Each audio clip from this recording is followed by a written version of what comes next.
Hey everybody, how you doing? This is Carl. Welcome to Carl's Opinion. This is our Thursday night, late night live show. Notice I say live call-in show because we'll see how that goes tonight. But anyway, I got the great Dirtbag said he'll be coming in with the B-Mix video call, and he's got some awesome news he'll be sharing with us. I'm going to cover a couple of stories you saw from the headline here. I kind of changed it in midstream. I was putting something together earlier, and then I remembered DebateGate and Stefan Halper. And I remember Chuck Schumer's warning to President Trump back in 2017 when he was on the Rachel Maddow show, and I kind of quick scrambled to kind of bring all that up and be able to show it to you guys. And so I kind of changed the title a little bit, and we noticed we changed over videos also in middle of the stream. So if a couple of you guys were on the other video, hopefully you'll find your way over to here. If not, you just have to catch it on the replay of the live stream. But hey, so you see there, Trump says fate of the nation at stake as Democrats try to destroy the GOP. Actually, it's the intel agency trying to destroy our democracy more than anything. So we're gonna play a video here from Chuck Schumer. Let me get that queued up here, and that's me singing, of course. All right, let's see, where are we, Chuck? Oh, there he is. All right, so we're going to cue this up here, and here's Chuck Schumer, and you can hear what he has to say. He was telling when Trump was giving the intel agencies a hard time at the beginning when he first got into office, because he's like, man, this ain't right. Something's wrong here. Like, these people, like, they have a mind of their own. They don't understand the chain of command. So here's Chuck Schumer talking about that.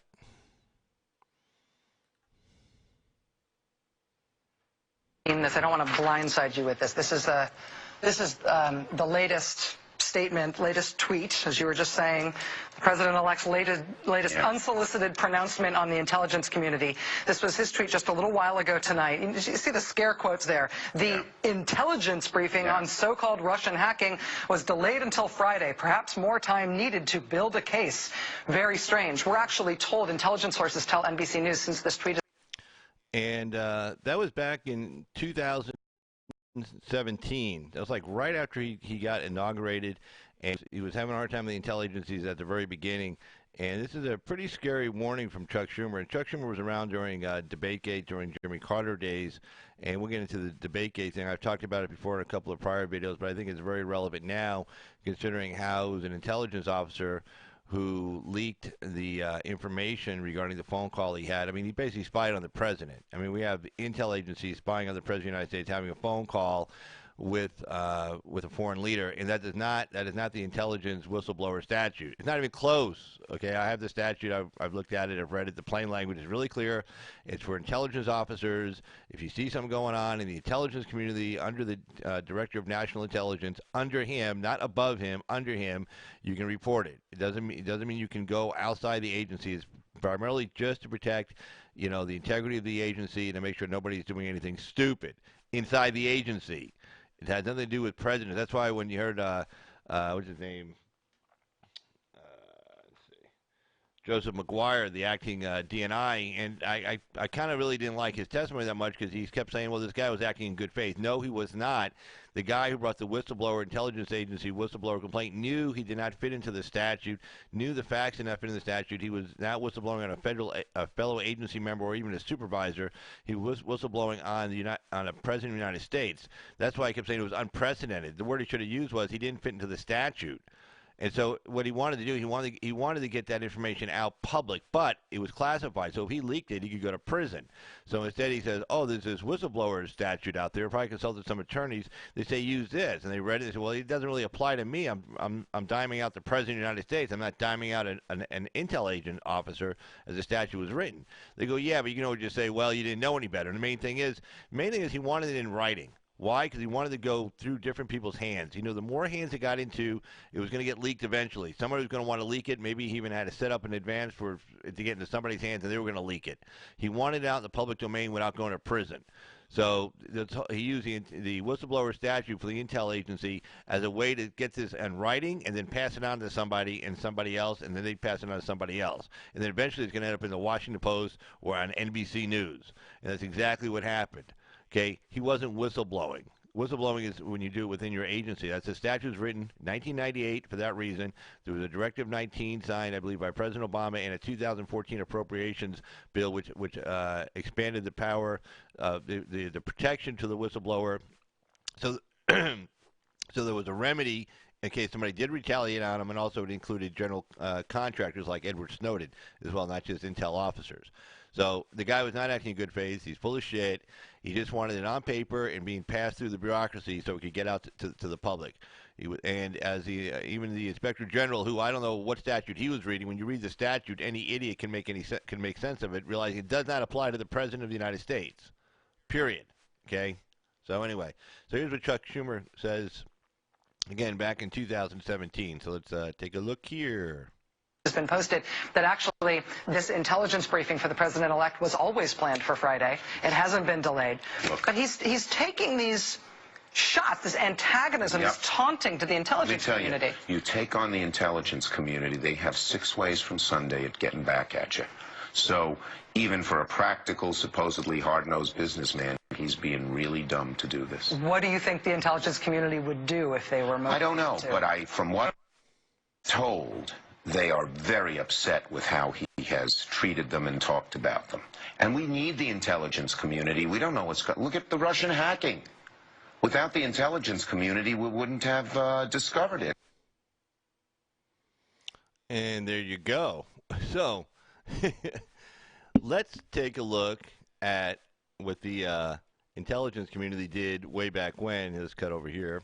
Let's take a look at what the intelligence community did once before. This again, I hate to say it because, I'm a big Ronald Reagan fan. Everybody knows the first president I got to vote for in 1984 was Ronald Reagan. But there were some shenanigans going on. And so CIA was really ticked off at Jimmy Carter. And let's take a look to find out why with Jimmy Carter. All right, let's see. All right. They brought in the CIA was in a mess. It was, this is 1977, Jimmy Carter takes office. In fact, this guy just died, Admiral Stanfield Turner, just died in 2000, Admiral Stanfield Turner, who led major CIA overhaul as Director of Central Intelligence. He just died at the age of 94, and this was back in January of 2018. And there's a little story about him. Retired Navy Admiral Stanfield Turner, the iconoclastic director of the CIA in the late 70s under Jimmy Carter, who significantly reorganized his clandestine ranks and helped usher in a new technological age of the agency, died January 18th at his home in Seattle. He was 94. So he was educated at Oxford. He was at Turner was long considered to be one of the Navy's sharpest analytical minds, brashly confident leader. He was a 4-star admiral and commander of NATO forces in Southern Europe when he was tapped by 1977 by Jimmy Carter, a Naval Academy classmate, to lead the U.S. intelligence community. As director of CIA during the entire Carter administration, Admiral Turner had an office in the old executive office building next to the White House, and he met with the president frequently for one-on-one briefings. He became the most powerful director of Central Intelligence in history when Carter signed an executive order in 1978 that gave Turner authority over the budget of most of the U.S. spy agencies, which they did not like. With his new mandate, Turner emphasized the advantages of using satellite imagery, electronic intercepts, and sophisticated eavesdropping devices, technology still widely used by the CIA today, which means he had to get rid of a lot of ground guys. Well, a lot of those are jobs, and those are guys who've been with the intelligence agency since 1947, you're talking 30 years earlier. The guys who started with the agency. And a lot of those guys are going down the road, and they're not happy. He felt that staying on the cutting edge of technology was important because of the vast amount of intelligence devices it could gather. William Webster, who served as director of CIA from 87 to 91, said in an interview, while leading the CIA administration, Admiral Turner dissolved several long-term clandestine operations, which they did not like, that he deemed too risky and declined to approve many new ones, which they did not like either. Instead, he promoted the use of technology for intelligence gathering as a safer alternative to putting spies on the ground. They're a spy agency. They're spies. They like going out spying on people. That's what they do. Admiral Turner also aimed to make the agency more accountable. When he became director, the CIA was reeling from criticism in the wake of congressional hearings into the unsavory clandestine operations. In testimony, investigators said the CIA had tested experimental drugs on human subjects, plotted to assassinate foreign dignitaries, and illegally spied on American citizens. Admiral Turner immediately sought to polish the agency's image. His transition to the top job did not go smoothly. That's a nice way to put it. The admiral's military bearing and reformist approach clashed with the agency's ranking establishment of clandestine officers. To his new colleagues, Turner was an outsider who struggled to earn respect because he had no experience in running a clandestine intelligence organization, said Thomas Powers, a CIA historian and Pulitzer Prize-winning journalist. Months after he took office, Admiral Turner decided to jumpstart a long-standing CIA plan to pare down the staff, fire people, to reflect changing intelligence priorities after the Vietnam War. And on October 31st, 1977, now mind you, this is just 8 months after Carter takes office, he announced a reorganization to the CIA's clandestine operations staff, launching what media accounts called the Halloween Massacre. Okay, that's how nasty it was. In all, 820, think about that number, that's a lot of people, 820 positions were eliminated, 649 jobs were dissolved by attrition, 154 officers were asked to retire involuntarily, and 17 were just outright fired. These guys, these are intel guys. These are the guys who they know tradecraft. They know everything. Okay, they want something, they're going to find it. Some of the officers who had been with some of the officers who left had been with the CIA since its inception in 1947, 30 years earlier. Critics said Admiral Turner's reorganization amounted to a brain drain of the agency's most experienced covert officers. Many of the old cadre never forgave Turner for his reduction in force that he carried out, said John Prados, an intelligence expert and senior fellow at the National Security Archive in Washington. It did not matter, Prados said, that Admiral Turner was only carrying out preordained orders. In other words, it didn't matter to them that he was just following orders. Now, why is this important? Okay, this is President Carter pissing off the intel agency, and they don't like him. This is what happens when they don't like you. DebateGate. Ta-da! DebateGate. Yay, it's gate, it's a debate, it's a DebateGate, gate, DebateGate. Which is, I really didn't like reading this again, by the way. Just to let you know again, big Ronald Reagan fan. But anyway, so what was DebateGate? Not good. And you see a name down here, way down here. Let me see. Right down here. This guy, Stefan Halper. Now, if anybody's been following this Russian collusion fiasco for the last 2 years, you all know who Stefan Halper is. In fact, let me get me out of the picture here so you can see. If I can get back to my computer. Hold on. I'm going to get me out of the picture. Watch this. Watch how I do this. Do. It's me singing again. If you don't like the singing, you're in the wrong place. Okay. There we go. Boom. All right. I'm out of the way. I hope you're happy. But anyway. Okay, Stefan Halper. Now, Stefan Halper, this guy is the guy who first, no, that was Misford. But Stefan Halper met with Papadopoulos in, I believe, September and October, and also met with Carter Page. And he was over there to give some credence to what Misford was doing and what the other guys were doing, because he had been an old CIA guy, Stefan Halper. And he was part of this whole DebateGate fiasco. Let's see, back it up. So there's his name. Where did I find it at? Where did I see it? Okay. Here's his name right here. And this is in the story about DebateGate. It said Stefan Halper, a campaign aide who handled communications for Bush and provided news updates and policy ideas for the traveling Reagan party, was in charge of the operation. Halper called the report just absolutely untrue. Never happened. And again, this is important because he was brought in on this thing to go get Trump. Okay, and you're going to see what he did here. This is what the CIA, when they want you gone, they gone. Now, this was going to be a close election. Now, if people think Reagan won by a landslide in 1980, he didn't. It's just that Carter went to bed early, and he said by 11 o'clock Eastern, oh, the race is over. Good night. Bye. I think it was 8 o'clock Eastern. He called it. He said, yeah, I lost. But it was a close race, and it really went down to the wire. Carter was playing the stay in the White House strategy, with the Iran hostage crisis, saying, I can't be out campaigning because, the economy sucked. Prime interest rate was over about 20%. Inflation was just about as high. Unemployment was record highs. It was terrible. The highest it had been since the Great Depression. I mean, the economy was terrible. We had, hostages overseas for like over 400 days. He tried to do a rescue operation, but the military was so depleted due to his lack of maintaining it that a lot of the helicopters broke down in the desert. They couldn't complete the mission. It was just one terrible thing. And then he went on to say that America was suffering from malaise, like we weren't energetic enough for him, I guess. So anyway, but it still came down to a close race. And it was so close that Carter didn't think he would have to debate Reagan, and Reagan was wanting a debate with Jimmy Carter. So they agreed to have one debate. And it was done on October 28th. Think about how close that is to the election. The election was November 5th, I think it was. It was like, whatever it was like a week later. Maybe 8 days later at most. So this debate was going to be tough because we didn't have a 24/7 news cycle. So whatever happened on that debate stage, you weren't going to be able to fix. If something went bad, if you screwed up, or the other guy landed a bunch of punches, if somebody landed a bunch of punches on you, you weren't going to be able to, you don't have time to fix it up. So let me know when you want me to come in. Hey, Arena, how you doing? Yeah, Shining is awesome. But anyway, so you won't have a lot of time to fix it up. So this debate was going to be critical and crucial. Well, the friends of the CIA said, okay, we'll fix this. So what they did is they stole Jimmy Carter's debate preparation materials and handed it over to the Reagan campaign. And so Reagan was not a genius, okay? But I remember watching that debate because I was a big Reagan fan. I was coming out of, big anti-Jimmy Carter, big pro-conservative Ronald Reagan. And I was all over like, yay, Reagan, right? And so I watched that debate, and Reagan just cleaned Carter's clock. I mean, every time Carter opened his mouth, Reagan had an answer for it. The old famous, there you go again, Jimmy. And so here's DebateGate. We'll just read what they have to say here. DebateGate, or BriefingGate, was a political scandal affecting the administration of Ronald Reagan.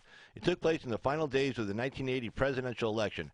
Reagan's team had somehow acquired President Jimmy Carter's briefing papers, classified top secret, that Carter used in preparation for the October 28, 1980 debate with Reagan. The briefing papers were never specified to be either vital strategy memos or just routine position papers. This leak of campaign papers was not divulged to the public until late June 1983, after Lawrence Barrett published Gambling with History, Reagan in the White House. Okay, the only debate of the 1980 U.S. one debate, just one. They only had one debate that year. 1980 U.S. presidential election to feature both Carter and the Republican challenger Ronald Reagan took place on October 28th. Key aides involved in the Reagan debate preparation were James Baker, David Gergen, David Stockman. They had access to briefing papers from the Carter campaign. The importance of these documents is still in question. They were important. At the time that this debate took place, Reagan was ahead in the polls 43-37 with 11% undecided. The stakes were high for this debate, especially since Carter had the possibility of an October surprise, such as the release of the hostages in Iran. House Speaker Tip O'Neill said the debate ultimately did not affect the outcome of the election, arguing that an unpopular Carter would have lost even if he had been seen to win the debate. I disagree. But anyway, so and even if this debate didn't kill it for Jimmy Carter, the CIA didn't know that. They still went out and stole it anyway. So the point with this is, oh, there we go.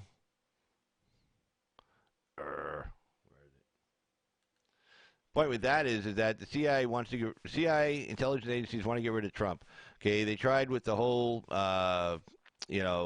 Russia collusion story. They brought in intel guys, Alexander Downer from Australia, Joseph Mifsud from Italy, Stefan Halper from who knows where, United States, England, etc., whatever.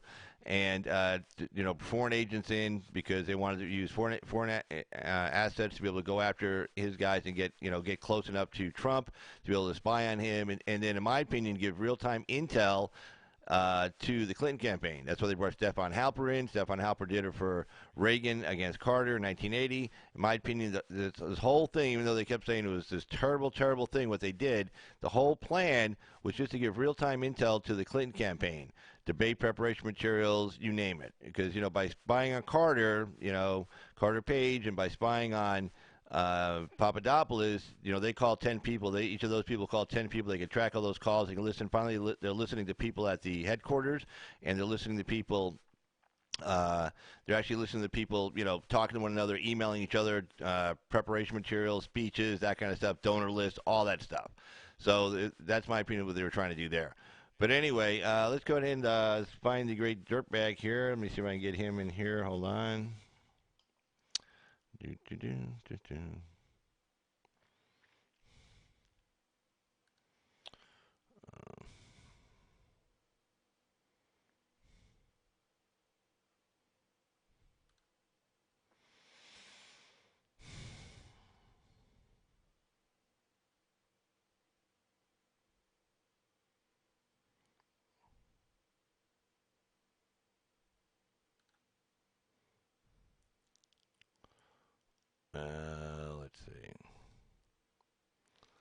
I can find him. I know he's in there somewhere. I know I sent something to him.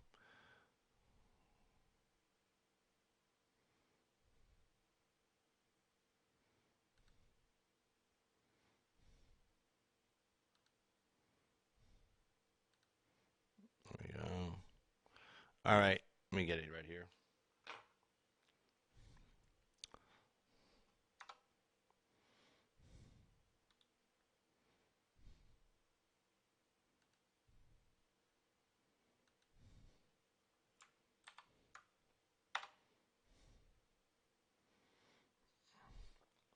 There we go. 87. It's on its way, dirtbag. All right, let me get it lined up here. Do.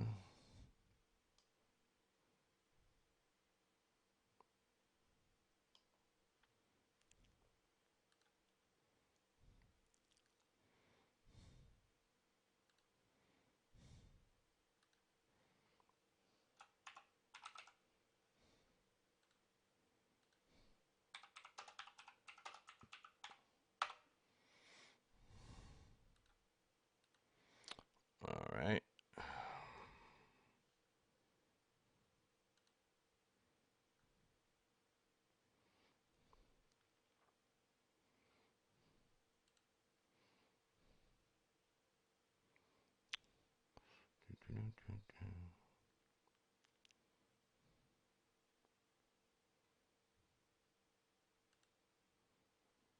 Yep. Let's get dirtbag on here.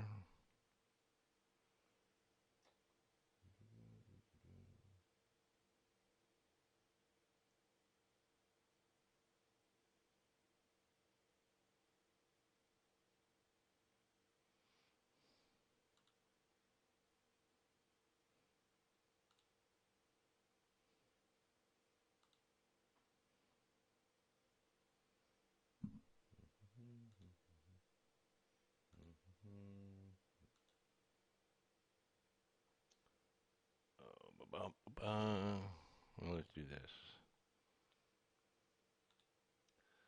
Hey, there you are. Let me get your audio up. Let me get your audio up. There you are. Hey, Everything can you hear good? me? Yeah, I can hear you. How is everything? Going good. Going good. All right. Good, good. Let me get Oh, your sorry. Oh, No, not at all. mhm. Let me get your name up there. Hold on. Let's see.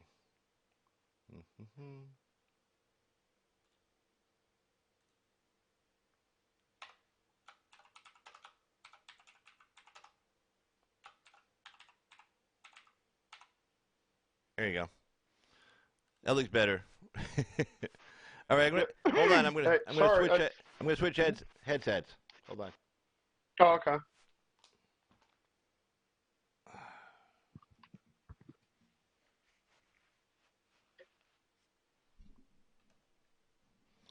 Yeah, go ahead. You're there.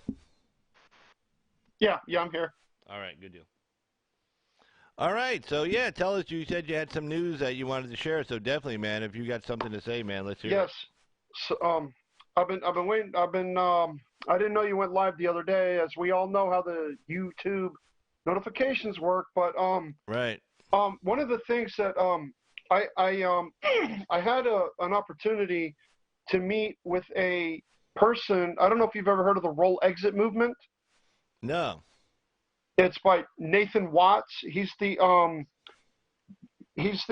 believe he's the founder of it. But what was interesting was he was at my local Republican meeting, and this is why it's very important to start getting involved on a local level. Right. Because when I came across his channel on YouTube, he only had like 10 subscribers. So we all know he's being shadow banned because this movement, I don't know how old this movement is, but it's obvious they do not want this movement. It's disabled people walking and rolling away from the Democrat Party. Oh, no And shit. yes, I gave him a shout out. American Joe mentioned him, Tony mentioned him, and I believe Pete the Patriot is going to to do a video on him as well. But see, this is one of the reasons why I've always said that it's important to get involved with groups, people who can, you can get the message out, people who can spread things, on their social medias. Like, I was promoting him on my wall in Parler, and what was funny was I wasn't getting any responses, and we all know how that goes as well, because let's face it, when you download something from the Google Store, you're subject to the algorithms of Google or Apple. There's no getting around it. I mean, there's no getting around it. But I threw in a hashtag with the video, and it got some responses, so people were starting to see it. Now, what he was talking about was basically he was talking about some of the hypocrisy. This is Nathan Watt.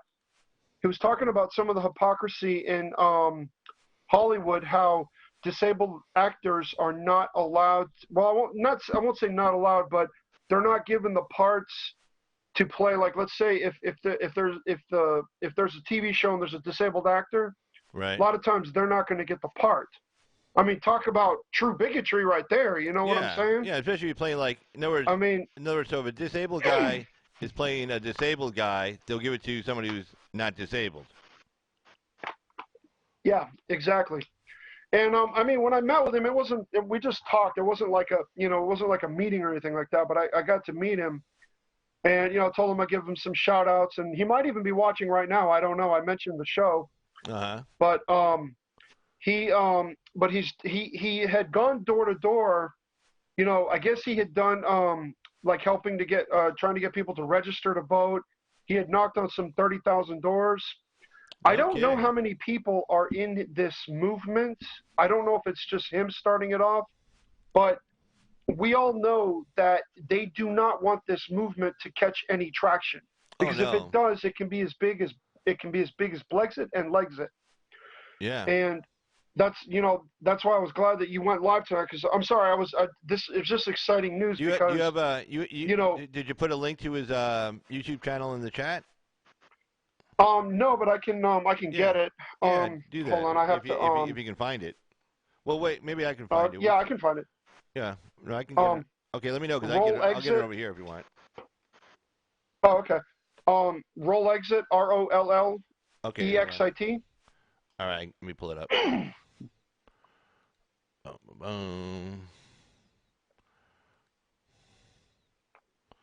Roll exit, ROLLEXIT. Yeah. Hold up. And like 18 subscribers. Is that him? Yes. Yeah, that's it. Yeah. And it's got a picture of Greta Thunberg and climate change. The last video he did. Yeah.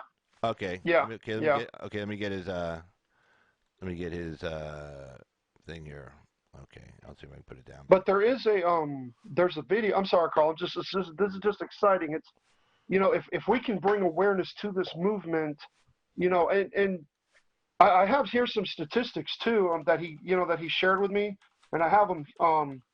I don't really follow a lot of I don't really follow the statistics, with the disabled people. I'm not really educated in that field. Yeah, that's it right there. Yeah. There you go. And I gave him a shout out to my group, and they've, like I said, American Joe had mentioned him in his live stream, and Tony Patriot had mentioned him, played his video, and I believe Pete the Patriot's gonna do a video on him too. I'm hoping Disabled Vet does one too, but I'm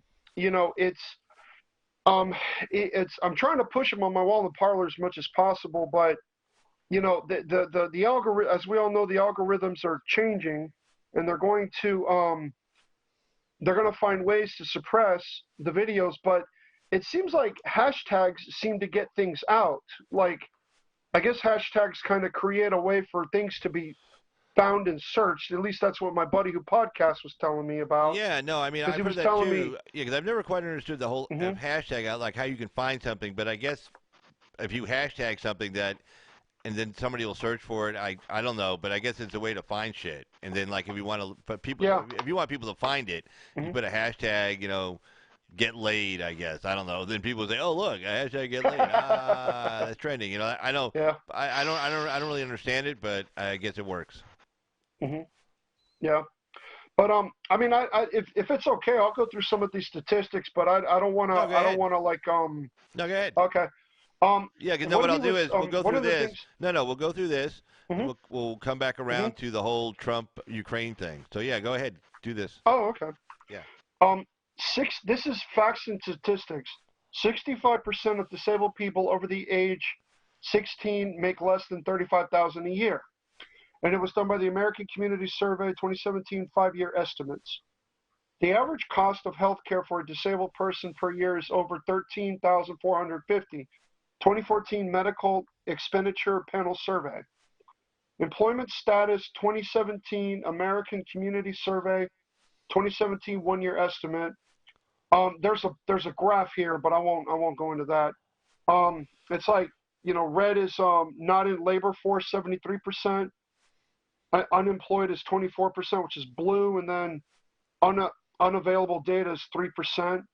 But it says it takes a disabled person 60% longer to find a job than a non-disabled person. Only 51% of disabled workers surveys result in an interview compared to 69% for non-disability workers.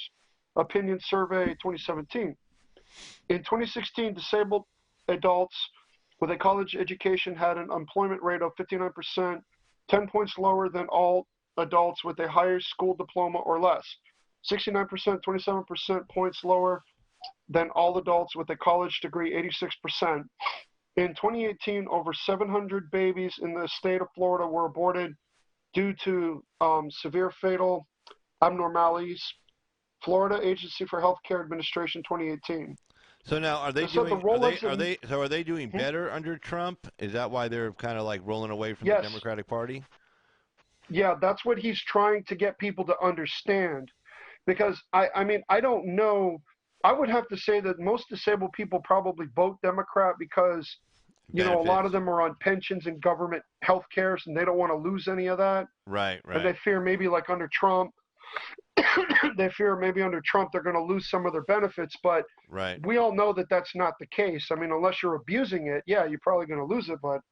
right. But the Roll Exit movement stands on these 4 platforms. Roll Exit is against abortion of any kind. Roll Exit is against the implementation of socialized medicine. And he was stressing on that very heavily in the presentation that he gave when he was addressing the local Republican Party in my area. Basically, like he had talked about, I don't know if you know Baby Charlie in Britain, in the United Kingdom, how the government just said that he, I guess that he had a sickness and the government refused to operate on him, and I guess he just passed away No, I didn't hear that. I because he mean, didn't get the care. well, I remember the story about Hmm. the baby. They were trying to get the baby, to get medical care, and Trump was going to even bring the baby over here, and the Vatican even kicked in to Yeah, say, hey, let they wouldn't even let the baby go to get worked on someplace else at their expense. yeah. Hmm. They refused to give them an exit visa to let them leave the country. I mean, it was crazy. I mean, they Yep. said, look, okay, you won't pay for it. Okay, fine, we're on your government health care. But there's all these countries out there, like including us, the United States, they'll pay for everything. They'll Hmm. pay for the transportation. You don't have to do shit.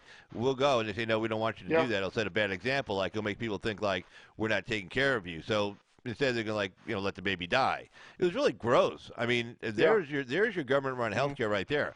I mean, Yeah. even when Yeah. somebody they'll say, look, because see, you can't even hire a private doctor in England. You can't. You have to use a government mandated healthcare system. You can't even leave well, Yeah. if it wasn't a big story, I mean, you could sneak out like, oh, I'm going to France on vacation with Hmm. my baby, and then you get over there, and you get the Hmm. fuck wherever you want to go. It's like, bye, we're in a plane. Like next thing you know, you're at a U.S. Air Force base and you're being transported to to the United States. It's like, hey, later, bye. As Hmm. you're flying over England from France, you're giving them a finger, like, hey, F you, buddy, I'm out of here. That Yeah. kind of thing. but it became a big story, so they were watching them to make sure like they wouldn't leave, which is really gross. It's like somebody else is willing to pay for us to leave, to go there, to get treated, and you won't let us go. I mean, it was really sick, but that's how they are. Yeah. It's about total control, and God forbid, what they were afraid of? What they were afraid of, they were going to go to the United States. Trump was going to make sure they got the best care. Plus, it would have been the best care. You know, they would have been like whatever the best hospital for that whatever illness that kid had. They would have been at that place, and they were afraid that the kid was going to go to the United States and get cured or get better and live, and then it would have been a big egg on their face. Oh, see, your government-run healthcare kills people, and we went over to the United States. We used their healthcare system, and we lived.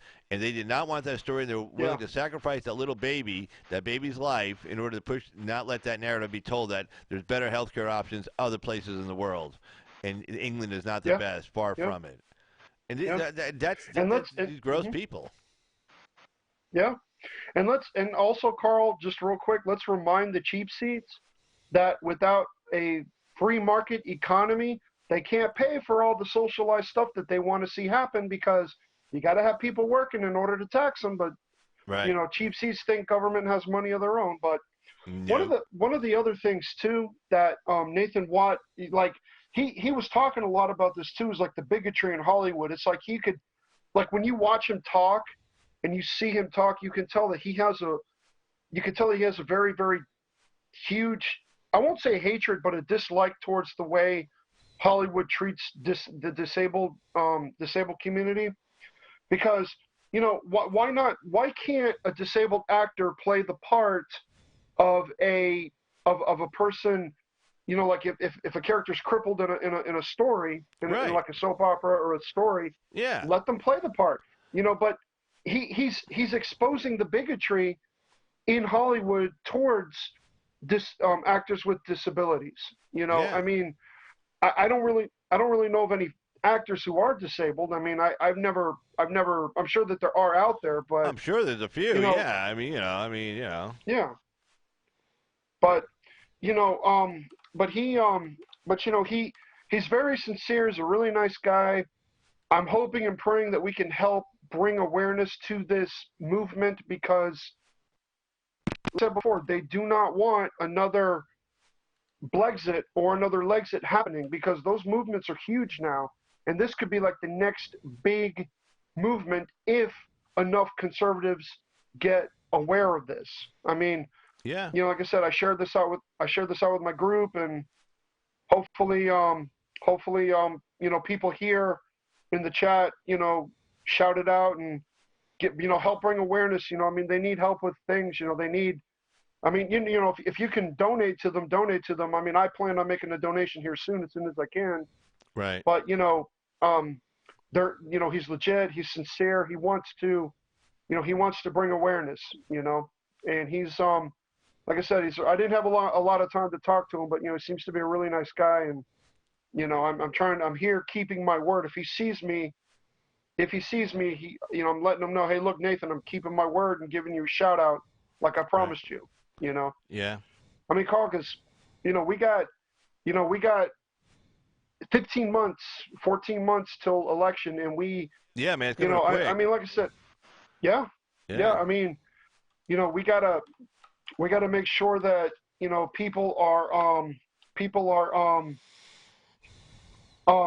you know, out to vote. You know, we gotta make sure that, you know, make sure that the NRA is funded. If you can donate to them, please help them. I mean, I get stuff from them every day. Right. You know, I donate myself what I can, you know, because they need to run those ads. They need to run those ads for pro-gun candidates. You know, they I think they're trying to meet their annual budget of like 10 million.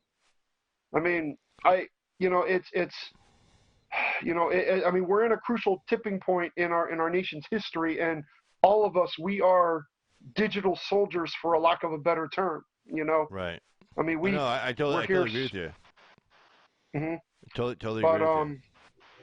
But so yeah, you know, I was that Ukraine story, or the story with the Ukraine, it was interesting because it's almost like Trump wants this impeachment fight. I mean, it's like he's looking for it, and I'm thinking, you know, because I don't know if you noticed, but there was like a Trump impeachment defense fund that took off like within like the first 3 hours, he got over $1 million. Oh, And really? No kidding. Yeah, this is going to go nowhere. They're not going to be able to impeach him. You know, Well, they're yeah. not. Well, This is this is yeah. I mean, they may be able to impeach him in the House, but they won't be able to convict him and remove him from office in the Senate. Yeah, that's not going to happen. They don't have the votes in the Senate to do it. So, I mean, yeah. it's going to be like Bill Clinton in 1998 all over again. We're going to party like in 1998. You know, there you go. I mean, it's going to be the same Yeah. thing. And you know, he'll come out of it more popular. They'll show themselves to be complete lunatics, and because just the way Trent Lott ran. See, in other words, even though the Chief Justice of the Supreme Court is a presiding judge, the Senate Majority Leader is like the prosecutor. So basically, the prosecutor decides on what evidence to present, what witnesses to call, that kind of stuff. So when this whole thing came out of the House, a lot of the Senate Republicans were like, "Oh Jesus, this is stupid. The guy lied about having an affair. You know what? I mean, we're not doing this. I mean, really, they got together with the minority leader. I can't remember who the Senate minority leader was, the Democrat at the time was, but they got together with him and they said, we're not doing this. We're just because some of the House Republicans wanted them to bring Monica Lewinsky on to testify and wanted her to bring the blue dress with the sperm on it. And Trent Oh Lott's my like, God. Trent's like, you know what? We are not turning this place into a circus. This is the Senate. I don't know what you guys do over in the House, but I ain't bringing no sperm-covered dress into the Senate chambers. It ain't happening. And so basically, it was a foregone conclusion. Even like the guy from Utah, Orrin Hatch voted against it. I mean, a lot of Republicans voted against it. I mean, they just did, and it didn't even come close to the two. I mean, not even close. I mean, it was like nothing. And so basically, what the point I'm trying to make is McConnell is like the chief prosecutor. He decides what witnesses to call, what evidence to take in, all that kind of stuff. The Supreme Court, I mean, the judges basically, he just rules on evidence and stuff and objections and things like that. It's like famous. You always hear this a lot of times. The judge say, "Well, we're going forward to trial," and the DA's like, "Well, no, I'm going to dismiss." He goes, "Well, I'm not going to let you dismiss." He goes, "Oh, you want to do a trial?" And then he looks at the judge and he goes, "What?" The DA goes, "Well, really, who's your first witness?" In other words, who are you going to call? In other words, you can't call witnesses, stupid. So they'll tell me about this trial you're going to conduct in front of a jury. It's like, okay, state, you ready to go? Yep. Call your first witness. No witnesses. Oh, really? Nope. Okay. then you do the closing. Well, I didn't prove my case. Find him not guilty. Bye. And you just all walk out the door. So, pretty much the judge in the impeachment trial in the Senate. He only can rule on objections and evidence, but McConnell can decide what comes in, what doesn't. He's not going to let anything come in. He's not going to let anything stupid come in. He's not going to care, and they're just going to bury it, and it's going to go away, and they're going to look, and the Democrats are going to end up looking stupid again. But this is scary, though, what went down here. Basically, you have an intel officer spying on the President of the United States. You got other parties saying, oh, he said this on the phone, and we need to get this out publicly, so then he used the intel statute, which has nothing to do with what he did. Here, I'll pull up the intel statute right now. Let me grab it real quick here. All right, let's see. Well, what the Democrats don't want is they don't want the attention on Biden. They don't want the stuff coming out about Biden. I mean, Trump even asked for the Ukrainians' president's approval before he released the transcripts, and they have the Democrats. They have no story. They have no credible story, and they change their talking points like in every sentence in every sentence they spew on this subject. Right. I mean, I mean, see, this is why people. To me, Carl, there's nothing worse than if you think white millennial liberals are bad, what's worse than them are conservatives who stay home when their preferred candidate doesn't win a primary. I know I say this all the time, but right. They have got to stop with this crying and complaining because their preferred candidate did not win. Do you know how many people stayed home because Putnam didn't win the primary? Oh, in And Florida? I guarantee you that there were enough. Yeah, I mean, there were enough people to carry DeSantis into the 100,000. Beating Gillum by over 100,000 votes. But those people stayed home. No shit. Wow. Yeah, we can't do this. We cannot do this. No, that's insane. I mean, You know, this is one of the reasons why I started getting involved with my local Republican Party. Um, Oh yeah, how did that go? I You went to that meeting. You went yeah, to that meeting Monday yeah, night. Was that when it you was went? great. Yeah, yeah, that's how I met Nathan Watt, the founder of I believe I think he's either the founder or he's among the people who started the movement. But that's how I met him. And they have candidates running in our districts. You get to learn who they are. All of them are conservative. All of them are they're for Trump. They have a Make America Great Again agenda. And I'm going to have to switch my party affiliation to join them. Well, you know what? So be it. Because right now, I don't see how with these radical progressives taking over, I don't see how I could stay an independent any longer. I mean, Right. sometimes it's not something that So I mean, I hate to say it like this, Carl, but battle lines are being drawn. I don't mean like Civil War type of battle lines, but battle lines. You're either for this country or you're against it.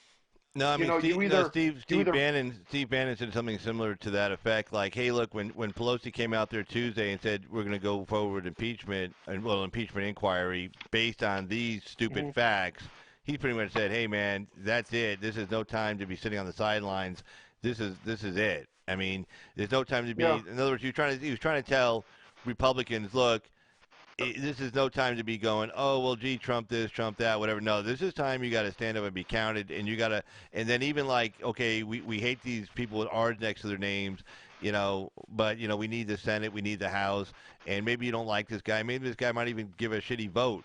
But you know what? He's still got an R next to a name. That means that gives us the committee chairmanships, and that keeps investigations from going forward like we've been seeing with the House.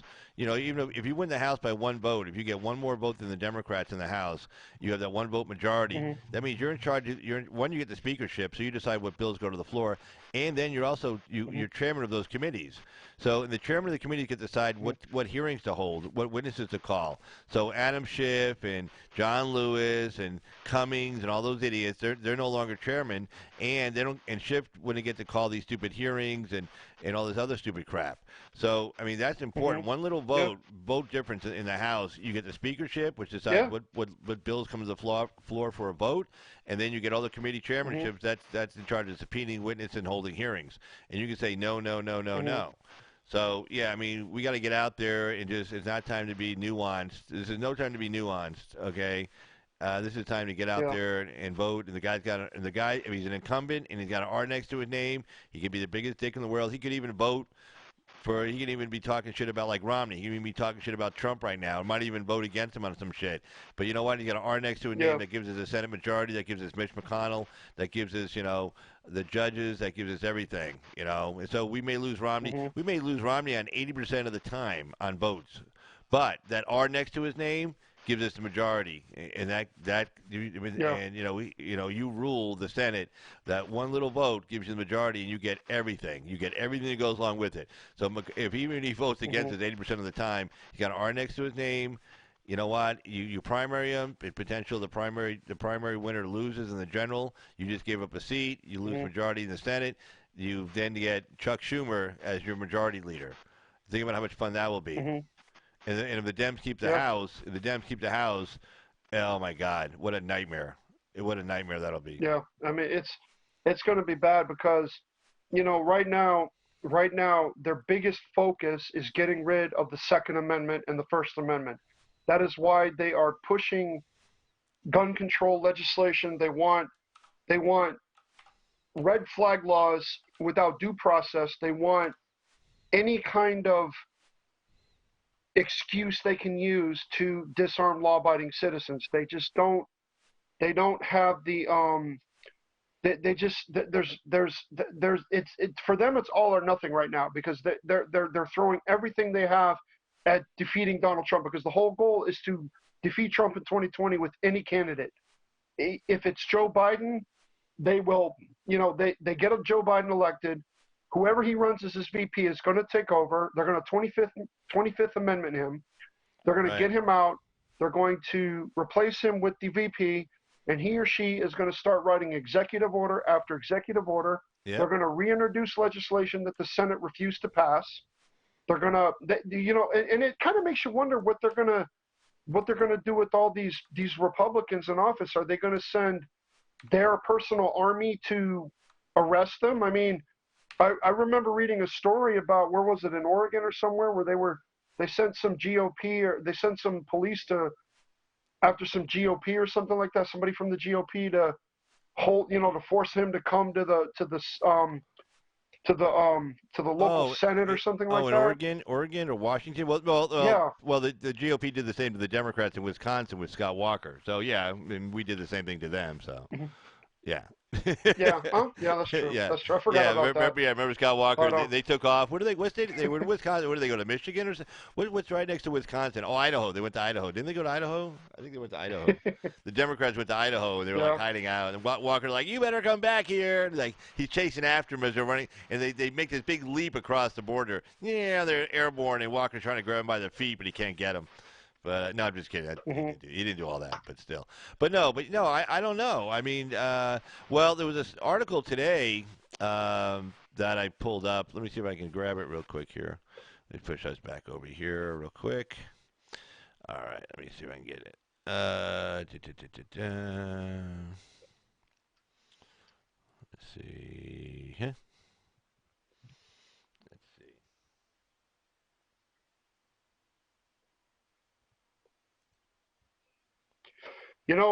Carl, I'll tell you, I think, it's funny because I've been, I don't think people are seeing my, when I go into videos, and I don't think people are seeing my one-liners in their videos, like Total Eclipse, and really? see who else, Steve Turley, because usually I always get a like from them. So it's like, I'm being shadow banned. It's probably, I don't know, because I have so many one-liners out there, and I'm sure that there's something in the algorithms with my one-liners, the way I sentence it or something like that. But it's nice to be hated by social media. It's a badge of honor. You know what I'm saying? Right. I hear you. But yeah. I mean, you're not shadow banned here. No. But sometimes when I'm in chats, like when I'm on Joe's, or even like in Pete's chat, I notice some of my comments disappear. They just disappear. I don't know why. Do they go up and then disappear, or do they never get on? Yeah. No, they Which go one? up and then they disappear. Oh, yeah. They go up and then they disappear. Yeah. Well, the only way they go up and disappear is if somebody takes them off. Oh, somebody. Oh, but I wasn't banned or anything like that. No, I mean somebody could be removing your comment. It could be one of his moderators or something taking off your comment. Because if YouTube does it, you'll never see it. It never goes up at all. It never makes. DA says. Yeah, go ahead. DA says it could be as blocking me as spam. No, it's possible. Oh yeah, that could be too. I don't know. Yeah. Yeah. But no, I'm definitely because the one thing about Parler, especially like on Parler, the one thing about Parler is I wish it was a little bit more serious, because every time you log in, you always see meme after meme after meme. You sometimes you see serious things, but I'll echo something, or I'll post something, and then I'll have somebody, like I have my regulars who will re-echo my stuff when I ask something to be echoed. Right. And then sometimes I have to put a one-liner in there for someone to echo it, because it's like, I had one guy who's like, man, I was hoping for one of your witty one-liners. And then, so, okay, fine. I humor them. I do it. But I just wish that Parler was a little bit more serious in the way of getting the news out, getting the information. It's like when I made that post about Mark Robinson running for office in North Carolina, that got a lot of traction. Yeah. People were echoing it. People were seeing it. And when I posted another thing about Julian Castro and Bernie Sanders attending some CARE meeting, that got almost as much attention as well. Right. Bernie Sanders. Like, who did Bernie Sanders go with again? He went with who to Julian Castro. Yeah. Oh, really? Yeah. It went to the two of them went to a CARE meeting? Oh, no shit. That's that it, Arab. That's it that kind of, Arab. That's that Arab terrorist sympathetic group that gives money to yeah. terrorists and shit. Yeah.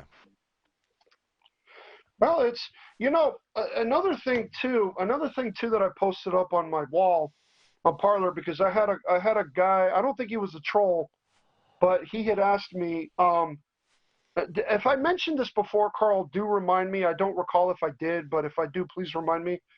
But he asked me if Muslims could be moderate or conservative, right? Right. Well, that reminded me of a video that I had seen on One American News. Some guy, I think he's like a reformist, and what he does is he supposedly, keep in mind I say supposedly, teaches moderate. Supposedly there's stuff in the Quran about moderate views that I don't know. I know nothing about the Quran, so I can't speak on something I know nothing about. Right. But he was talking about like how, you know, that there are Muslims that just want to be left alone, practice their religion, and I can see that. I can understand that, because a lot of times if there are Muslims who do not go along with the radical ideology, they're usually never heard from again. You know, Right. so I can again. I'm not saying that it's possible now, but anyway, I echoed this video of his interview in One American News, and there was one guy I think wrote, like, if they are moderates, they need to start speaking up against this, because you know we need people on our side. Brigitte Gabriel speaks up against radical Islam all the time. You know, I mean, the left in like the groups like ISIS Care, they do not like Brigitte Gabriel, but she's got a very big following. So if something happens to Brigitte Gabriel, people will be aware of it real quick. You know, and Right. but I don't know. It's one of those things. I mean, personally, anybody who has ties to a radical Islamic group has no business being in this country at all. I mean, if it's like I say, if you're going to practice whatever lifestyle you want, do it, but don't force it upon me. Like anybody, like anybody who claims to respect other people would do. Don't, you let me be, I'll let you be. But unfortunately, that's not really the world we live in nowadays. No, no. But People want to get in your face and they want to tell you what to do, what to eat, what to drink. What to drive a car, to not drive a car, to ride a bicycle, and they actually put these policies into effect with like safe. I covered this way back when I first started the Safe Streets program in California, which had nothing to do with safe streets. It has to do with making it so unbearable to drive a car that you'll want to take a bike, take mass transportation, or carpool or whatever. They narrow the streets down. They take off lanes off highways. They turn them into bike paths. They do all kinds of like in parking in town. They sell it to the business community as oh, bring more traffic, more business to your people to your business, and it's just really, and that's how all those people died in Paradise up in that big fire in Northern Cal, because they took the 4-lane highway, and they narrowed it down to a 2-lane highway. Because some young kid had gotten killed, riding her bike, and some guy was cruising down there at 80 miles an hour. And they said, "Oh, we got to stop all these high-speeding cars going by." And they were supposed to build evacuation routes. Unfortunately, you're in California, and it's all trees and woods and forests up there, so you have to get all these environmental impact studies to allow you to build roads through these forests, which take a lot of work anyway. So they never got the evacuation routes done. And you hear people on the cell phone saying, "Why is everybody moving so slow? How come nobody's like flying out of here?" Well, they couldn't. It used to be a 4-lane highway, then it turned into a 2-lane highway, and people couldn't get the hell out of there. yeah, So a lot of people died in their cars. It was set on fire. They were burned alive inside their cars. So I mean, their talk, they turn into policy, and then they turn into action, and then people die, and that's really sad. yeah. So did you watch any of the testimony today from the Director of National Intelligence? Did you watch any of that? No, I didn't. I wasn't able to. Oh, I worked all day.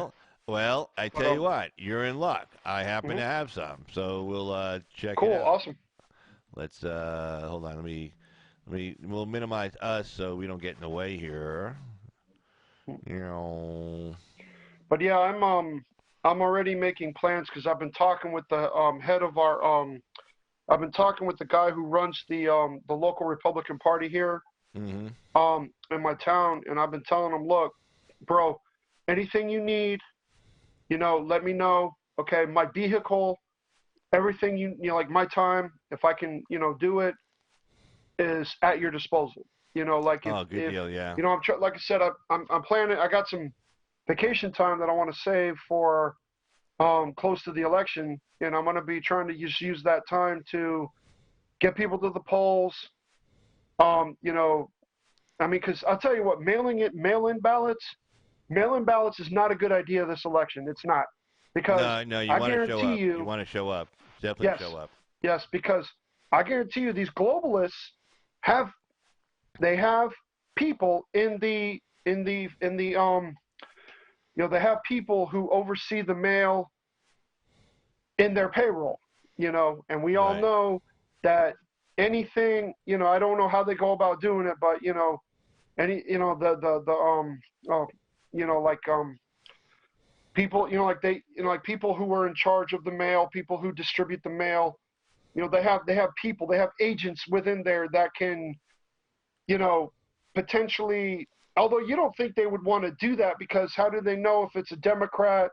I mean, they have ways of scanning the mail. We all know this. Right. They Yeah. got technology that can, yeah, they got technology that can literally see through your letter, even if it's backwards. If you got to fold it up and words are backwards, they Right. have machines that can literally piece together those Oh, letters sure. Definitely, and without a see. doubt. Yeah, yeah.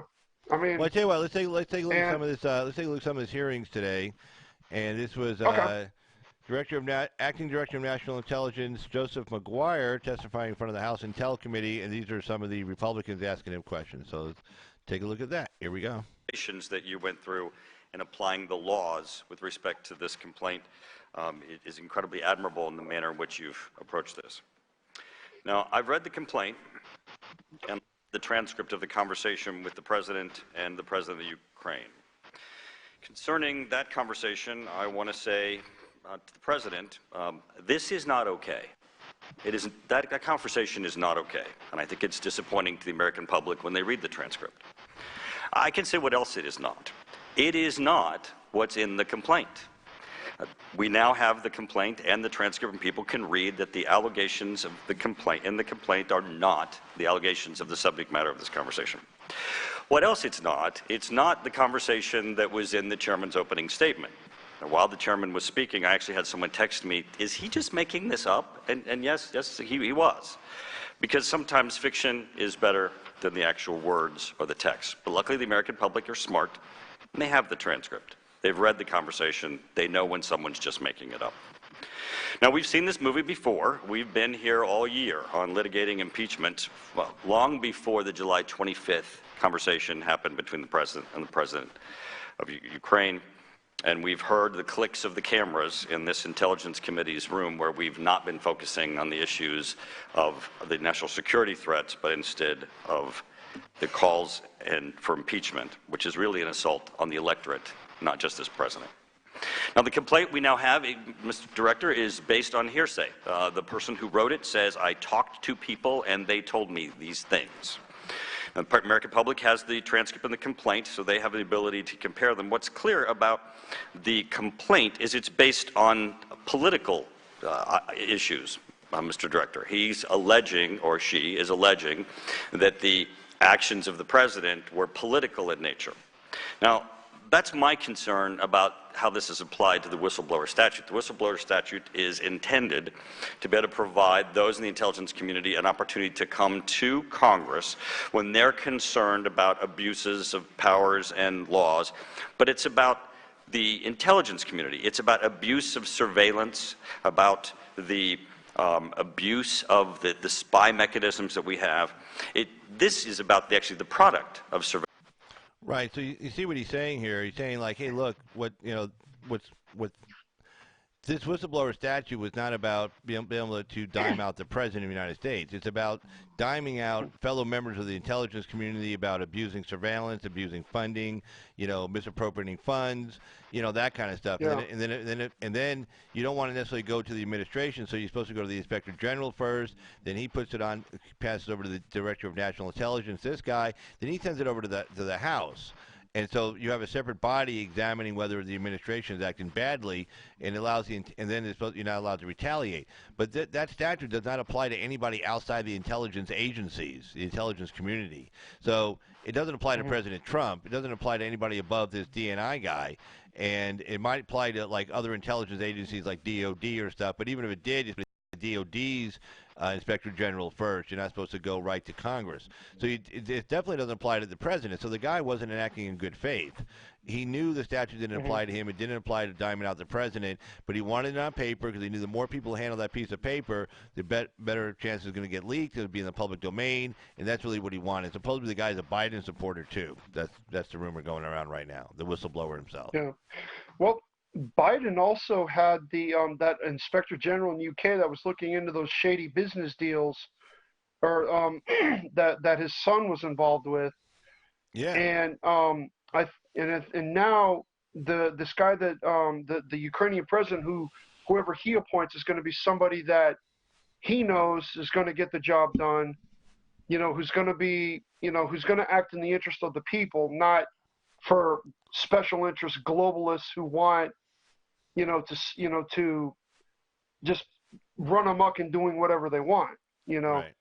I mean, it's funny because when you read when you read it, and the president of Ukraine, it seemed like he used a lot of what Trump was doing and kind of maybe even took footnotes on how Trump got elected, and used some of the same talking points that Trump used when he was running for office, trying to get the Republican nomination. Because, this is why we're seeing such a rise in nationalism and populism all over Europe. I mean, this globalist narrative is falling apart. Pro nationalist candidates are getting elected. This is just another blow to the globalist New World Order. I don't really see how. I don't know if right now, like in Ukraine, because the Ukrainian's president, his party won the parliament. I don't know if there's any other elections coming up in Ukraine, but no, I don't know if there's but I don't know if there's enough puppets in the parliament to challenge those who are going to be backing their prime minister in Ukraine. His party that are loyal to him. He may have a few turncoats here and there, but he's it's funny because it's like Putin. Putin. The guy's ruthless, but he's fairly well liked by people in Russia. Right. I mean, Russia's in the middle of purging their own deep state as well. Putin's just more effective at it because Putin knows who's loyal and who's not. I mean, it's I don't know, Carl. It's like I've always said, it's an exciting time to be alive, but it's also a scary time to be alive. I mean, these countries need to get out of the EU while they can. I'm hoping Brexit goes through. I'm hoping Germany pulls out of the EU, but I don't see that happening anytime soon. I think Merkel still has a lot of influence in the government there. But I think I don't know. Salvini in Italy? I think he was kind of pushed aside by his party, kind of stabbed in the back by his own party. Yeah. And because they had all those migrants from Africa that were kind of just stranded offshore in that boat. It was like, what was it, about 1,000 or a few thousand of them? Yeah, they pushed them. They made them go off, and then Spain took them in, and then Spain's having problems. But yeah, no, he just said, okay, enough's enough. We're not taking any more in. We've done our fair share. We're done. And then he just said we're not doing it anymore. And the EU was like, they told the EU, I don't care what you do. We're not taking any more in. We're done. Yeah, I mean, they were coming over there. These people have no skills, no education. They used to live in hand to mouth. They come over to Europe, and they just you just see they just like shit all over everything. I mean, there's this beautiful architecture, these beautiful towns. They just come in there and they just treat it like shit. I mean, I'm sorry, they're just they shouldn't be there. I mean, the Italians don't need them. They don't need a whole bunch of unskilled laborers. They don't need them. Okay, so yeah, no. These people, see, it's like these people from third world countries. They're used to living in shacks. I mean, a lot of them sleep in the woods, for crying out loud. They do. They live off the land. I mean, they don't know any better. They're not. Well, no, they haven't. I'm not saying that they're not. They haven't lived in a civilized society. They haven't lived in a place where there's a rule of law, where there's a certain type of behavior you have to adhere to. I mean, we all have to behave a certain way. We have to kind of go along to get along and stuff. And some of us, don't get along, go along as well as others. But I mean, for the most part, we all do. I mean, in a civilized society, you kind of accept, you compromise. Was that saying like stress is that thing that when you want to like just punch somebody in the face but you can't? That's that's stress and it causes you stress. Yeah, but we don't go around just punching everybody in the face. You just walk away a lot of stuff from a lot of things. You blow shit off. You go, oh, whatever, fuck it, I don't care. But these people that come over from from Africa or from Central America, they don't know about that. They don't know about rule of law. They don't know about those kind of things. And they walk into a civilized society, and these people are like, what the hell? And they don't fit in. They don't fit in. And they don't know how to behave. And they don't want to adapt. And they want to turn that place into what they just came from because they feel more comfortable, in those surroundings. So they end up turning into that kind of place that they just came from, and the reason why they left there because the place sucked, and then they come to Europe and they want to make it like where they just came from, and it's like, well, no, why you could have just stayed there if you wanted to do that. I mean, shit. But all right, let's take a look at the next. Let's take a look at the next video here. Let me get this one queued up. It's funny because depending on what channel you watch, like some people say that, and it's really hard to know. It's really hard to know because some people think that we're just delaying the inevitable with the socialism and the New World Order. Other people say that we're moving past the globalist, into a national populist age. Some people believe that. Well, yeah. I mean, I think you got them going on at the same time. I mean, you saw what happened in India. You see what's happening here, and then in Hungary, Poland. I mean, those people are all about nationalism. Russia, of course, nationalism. Brazil, you saw what happened with Bolsonaro getting elected, a nationalist populist government. Donald Trump getting elected, the Brexit vote in England. The riots in Paris, the Yellow Vest riots. You see a lot of people saying, "Hey, this globalist thing doesn't work," and it doesn't work. It never. This whole socialism thing doesn't work. It never has. And and people are like, hey, we just want to be able to work and be free and not have people tell us what to do. And if we want to take our kid out of the country to go get medical help, we should be allowed to be able to get on a plane and fly the hell out of there. I mean, just basic stuff like that. But okay, let's take a look at the next video here. This is also from the testimony from Mr. McGuire. I thank you, Mr. McGuire, for being here today. I think it's a shame that we started off this hearing with fictional remarks, the implication of a conversation that took place between a president and a foreign leader, putting words into it that did not exist, that are not in the transcript. And I will contend that those were intentionally not clear, and the chairman described it as parody, and I don't believe that this is the time or the place for parody when we are trying to seek facts. Nor do those that were involved with the conversation agree with the parody that the chairman gave us. And unfortunately today, many innocent Americans are going to turn on their TV, and the media is only going to show that section of what the chairman had to say. But I'm also glad to know that many Americans have seen this movie too many times, and they're tired of it. But let me get to some questions, sir, if I can. Let's go to the word credible. Credible does not mean proven true or factual. Would that be correct in this situation?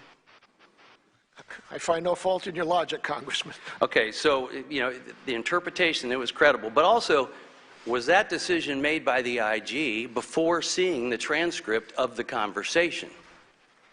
I believe that the IG conducted to his best of his ability the investigation.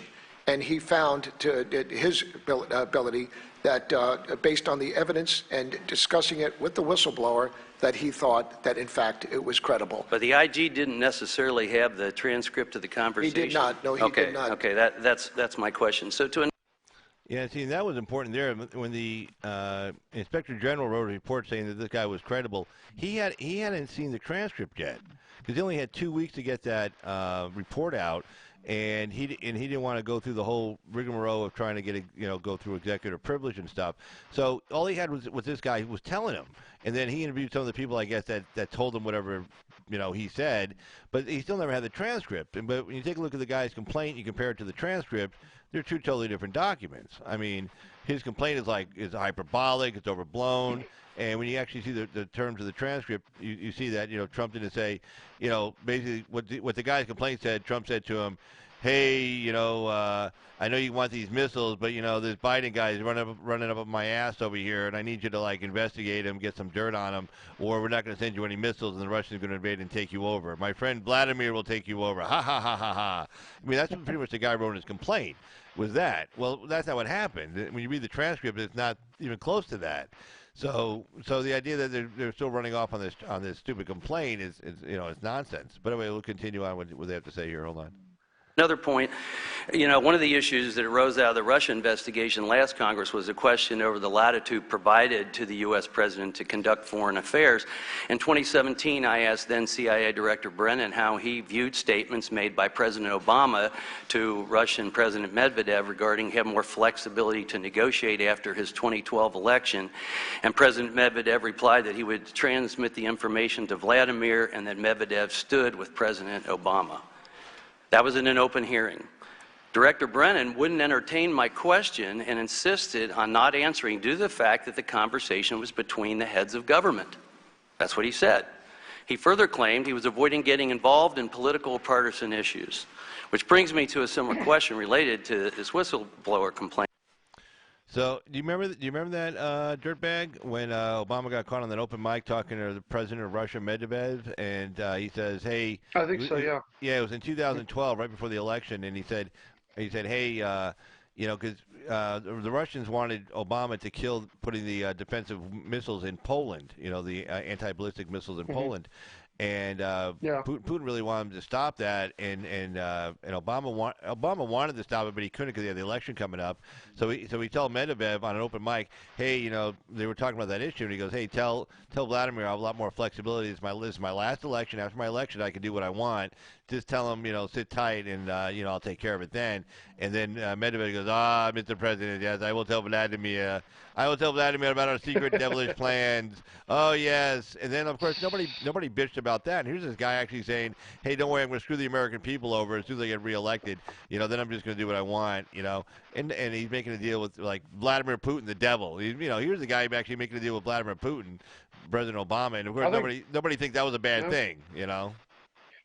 Well, Putin was Trump or Obama was more right up Putin's alley, really, believe it or not. I mean, I don't think Putin liked Hillary too much, but Obama, he loved Obama. Obama was, Well, yeah, I mean, he invaded Crimea. Putin invaded Crimea, took over Crimea in south of Ukraine, southern Ukraine, and Obama didn't do shit. He didn't do anything about it. Yeah. He just let him have it. Yeah. Sometimes I wonder if Putin wants to. I don't know. Somebody was telling me one time that could be true, but somebody said that Putin wants to bring this. He wants to bring the Soviet Union back together again. But I don't know how. I believe that. Why not? Of course. Why wouldn't you want to rebuild your empire? Of course. But I mean, well, I thought he was just kind of satisfied with just, Russia, but no, he really wants the Ukraine. Ukraine is known as the breadbasket of Europe. I mean, it's the best farmland in all of Europe. Yeah. Food is food. I mean, you can't do anything without food. Yeah. But he's got some problems of his own with some of his own deep state. I mean, the globalists have puppets in his government too, and he's but like I said, he's more effective at cleaning house than we are. Well, yeah. Not that I'm not Well, yeah, that one guy Huh? back in December of 16 or December of 17, he was in Parliament. They just Hmm. walked in, put a bag over his head, and dragged him out, and nobody heard from him again. Yeah, he's pretty effective. Hmm. Yeah. I mean, it's you know, I don't know. It's this whole. I think the globalists were having trouble subjecting Russia. Like they were having a harder time putting puppets in place because Putin. The man's not an idiot. So he knows. He knows how. I don't know. They have a Congress over there, don't they? I thought, or they have a parliamentary Well, system. I yeah, I thought, or mean, is it pretty just? much, yeah, but he pretty much runs the show. I mean, yeah, they have a parliament. I mean, they do good on the bureaucracy and passing laws and stuff, but I mean, it's pretty much his show. I mean, Yeah. and that's whatever. I mean, he's not doing anything to us, Yeah. and if they let Trump and Putin get hang out together and get along, they'll get along really well. I Hmm. mean, they both have the same type of Yeah. personalities. They're both bombastic. They're both megalomaniacs. They both love themselves. Hmm. I mean, how can they not get along? I mean, shit. They both like beautiful Putin. women. Putin. Yeah. Oh yeah. But the interesting thing about him is he's practically a dictator. I mean, let's face it, the man Yeah, he is. is Yeah, probably like. yeah, But definitely.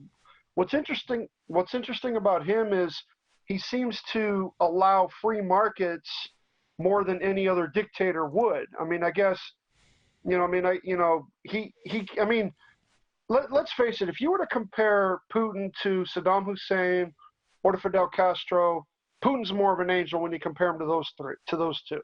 No, yeah. He seems to. I mean, yeah, but he seems to. I don't know much about the guy, but what I've seen, it seems like he as long as like the people are happy, they leave, they don't say anything, they don't, he just leaves them alone, he just lets people kind of go on about their business, I guess if people, if you're not trying to like get in his way, he doesn't like, okay, you're gone, kind of thing. You know what I'm saying? I don't know if Yeah. I'm saying it in a way that makes sense or not, but No, you are. You he's are. but it's like he's kind of like one of those guys. Like if you were to curse him out, he's like, okay, whatever, you're making a fool of yourself, and he'll just walk away. But when you try to do something to him, that's when he'll come after you. Right.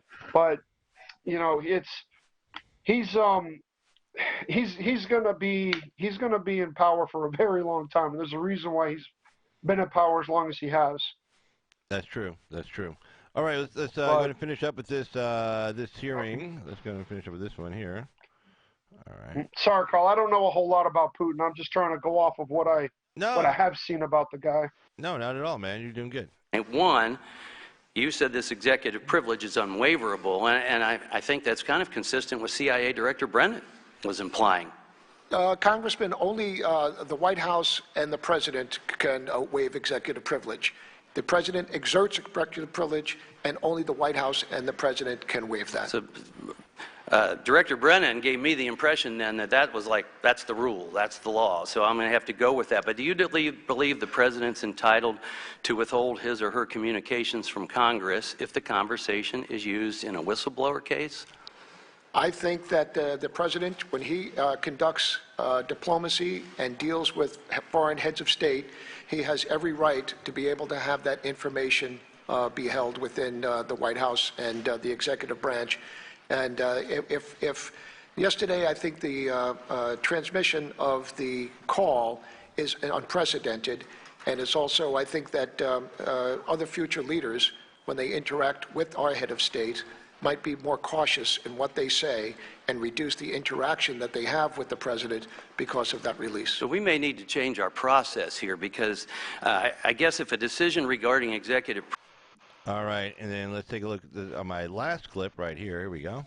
Thank you for being here today.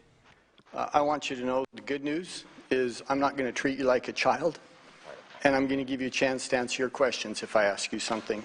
I want to thank you for your service, and I'd like you to remind me, you said it earlier, how many years of service, military service do you have? I have 36 years of service in the United States Navy, 34 of those as a Navy SEAL. Okay, that's great. 36 years, 34 years as a Navy SEAL. I had a mere 14 years as an Air Force pilot. I proudly wear these Air Force wings. These are actually my father's Air Force wings. He served in the military as well, as had 5 of his sons. And for someone who hasn't served in the military, I don't think they realize how deeply offensive it is to have your honor and your integrity questioned. Some on this committee have done exactly that. They've accused you of breaking the law, and I'm going to read just one part of many that I could from the chairman. This raises grave concerns that your office, together with the Department of Justice and possibly the White House, have engaged in an unlawful effort to protect the president.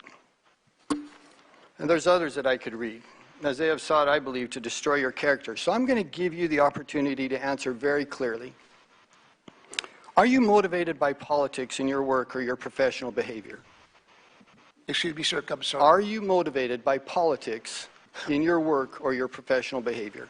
No, Congressman. Okay, not at all. I'm just going to leave it there. I am not. Okay. I am not political. I am not partisan. And I did not look to be sitting here as the acting director of national intelligence. I thought that there were perhaps other people who would be best and more qualified to do that. But the president asked me to do this, and it was my honor to step up and for however long I'm doing it, to lead and support the intelligence community. Okay, thank you. Do you believe that you have followed the laws and policies and precedent in the way you've handled this complaint? I do. I know I do. Have you in any way sought to protect the president or anyone else from any wrongdoing? I have not. What I have done is endeavor to follow the law. Thank you. Do you believe that you had a legal responsibility to follow the guidance of the Office of Legal Counsel? The opinion of the Office of Legal Counsel is binding on the executive branch. Thank you. Now, there's been a big deal made about the fact that this is the first whistleblower complaint that has been withheld from Congress, but it's also true, isn't it, that it's the first whistleblower complaint that has potentially falls under executive privilege, and it's also the first time that it included information that was potentially outside of the authority of the DNI. Is that true? To the best of my knowledge, Congressman, that is correct. Okay, and I will say to my colleagues sitting here, I think you're nuts if you think you're going to convince the American people that your cause is just by attacking this man and by impugning his character when it's clear that he felt there's a discrepancy, a potential deficiency in the law. He was trying to do the right thing. He felt compelled by the law to do exactly what he did. And yet the entire tone here is that somehow you're a political stooge who has done nothing but try to protect the president. I just think that's nuts. And anyone watching this hearing is surely going to walk away with the clear impression that you are a man of integrity who did what you felt was right, regardless of the questions and the innuendo that is cast by some of my colleagues sitting here today. I'd like one more thing before I yield my time. I think we can agree that leaks are unlawful and that leaks are damaging. And for heaven's sakes, we've seen plenty of that over the last 3 years. And there's a long list of leaks that have had clear implications for our national security, meaningful implications for our national security. I want to know, do you know who was feeding the press information about this case? And have you made any referrals to the Department of Justice for unlawful disclosures? Yes, sir. Do you know who is feeding information about this case? No. Okay. No, do you think it'd be appropriate to make a referral to the Department of Justice to try to determine that? I believe that anybody who witnesses or sees any wrongdoing should refer any wrongdoing or complaint to the Department of Justice for investigation. Including investigation about leaks That is of correct. classified information. Yes, Congressman, any wrongdoing. All right. Well, I don't know what time it is because our clock isn't working. I suppose my time is up, but I would conclude by emphasizing once again, good luck convincing the American people that this is a dishonorable man sitting here. Good luck convincing the American people that he has done anything to what he thinks is right. And if you think it scores political points with your friends who have wanted to impeach this president from the day he was elected, then keep going down that road. Thank you, Congressman. I would only say There you go. Hey, Wow, he gave it to him pretty good. He told him Yeah. he did Well, not. Yeah. no, go ahead, man. No, I was going to say because the Democrats, these Democrats they're under a lot of pressure to impeach him, to find something. They have to find something to get rid of him. I mean, they have nothing. There's no collusion. That story fell through. Now they're trying to use this so-called whistleblower, as some way that Trump is like harassing Joe Biden. I mean, this is the globalist stranglehold on these people. I mean, look at the guy. You see the guy, his body language. You see Right. him stuttering in his speech. I mean, they're under. I mean, there's no other way to say it, Carl. They are in a stranglehold headlock with these globalists. I mean, I almost feel sorry for these people. I almost feel sorry for these people. It's like if they can't get rid of Trump, what's going to happen to them? You know what I mean? Right. I mean, I I know that probably doesn't help the analyzation of it, but he's they've abused power on almost every level of government. They've wasted taxpayer money on endless investigations. They're doing nothing but subpoenaing people. They're I mean, I'm at a loss for words as to explain. I've never seen anything like this. Anything. Yeah. I mean, I'm sorry. I'm probably not adding much. I do apologize. For what? But Shut up. You don't apologize yet. but I mean, this is nothing but kabuki theater.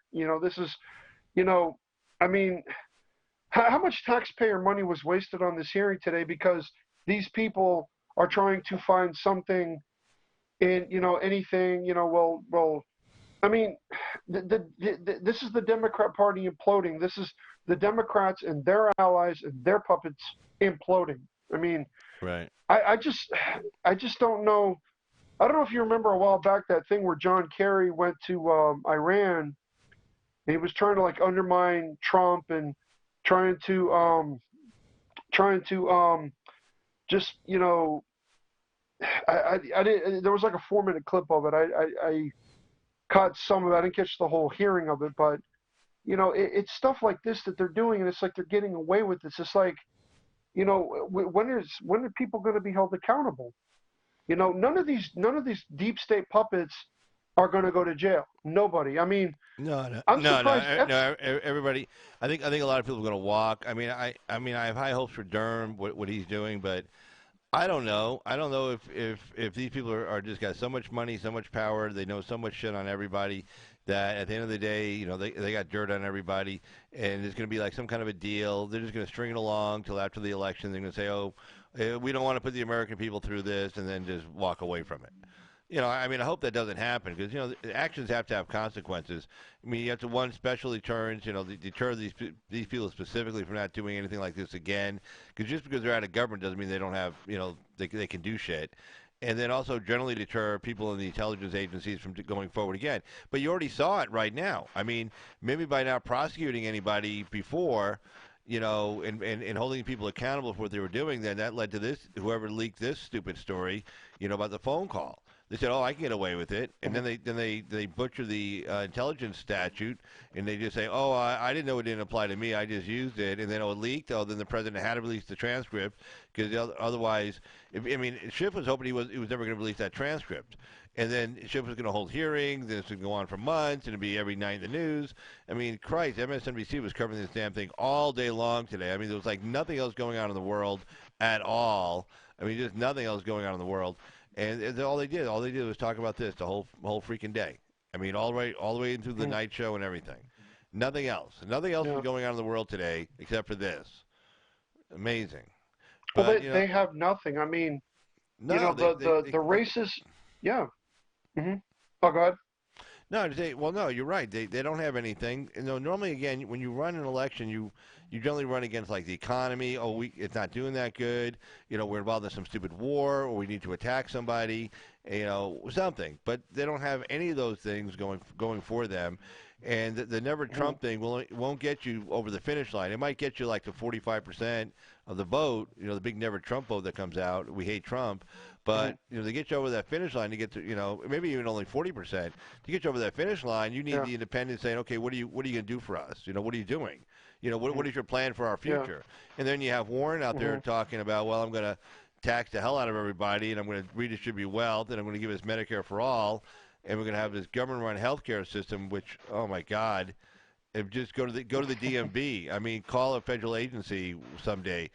Call the Social Security Administration. Call somebody, and realize those people will be running your healthcare. I mean, they say, "Oh, insurance companies are so bad." Well, again, compared to this will be a disaster. I mean, it'll be terrible. It'll be awful. So they have to find something. They got the climate crisis. That's like a big thing. And then, of course, they can do this at the same time. And but it's funny. I guess the climate wasn't dying today because they didn't talk about it. So I guess the climate was on hold today. We're all safe for another day because we had to talk about President Trump in Ukraine. So. This tactic that they're using with the climate change, it's actually I think it's I mean, we laugh at it, but in reality it's a pretty brilliant thing on their move, because what they're trying to do is they're trying to generate enthusiasm for people who are coming of age to vote. And they're hoping that these young people who are who are becoming of age to vote are going to turn up in the polls in droves, and it's a tactic that we can't take lightly, because they could turn up for first time in history. But it could be this time, right? Yes, exactly. But hopefully, I mean, like if they want to talk about climate change, stick to things that make sense. Okay, pollution in our oceans. Okay, that makes sense because we know the oceans are polluted. Littering. Littering's a big thing.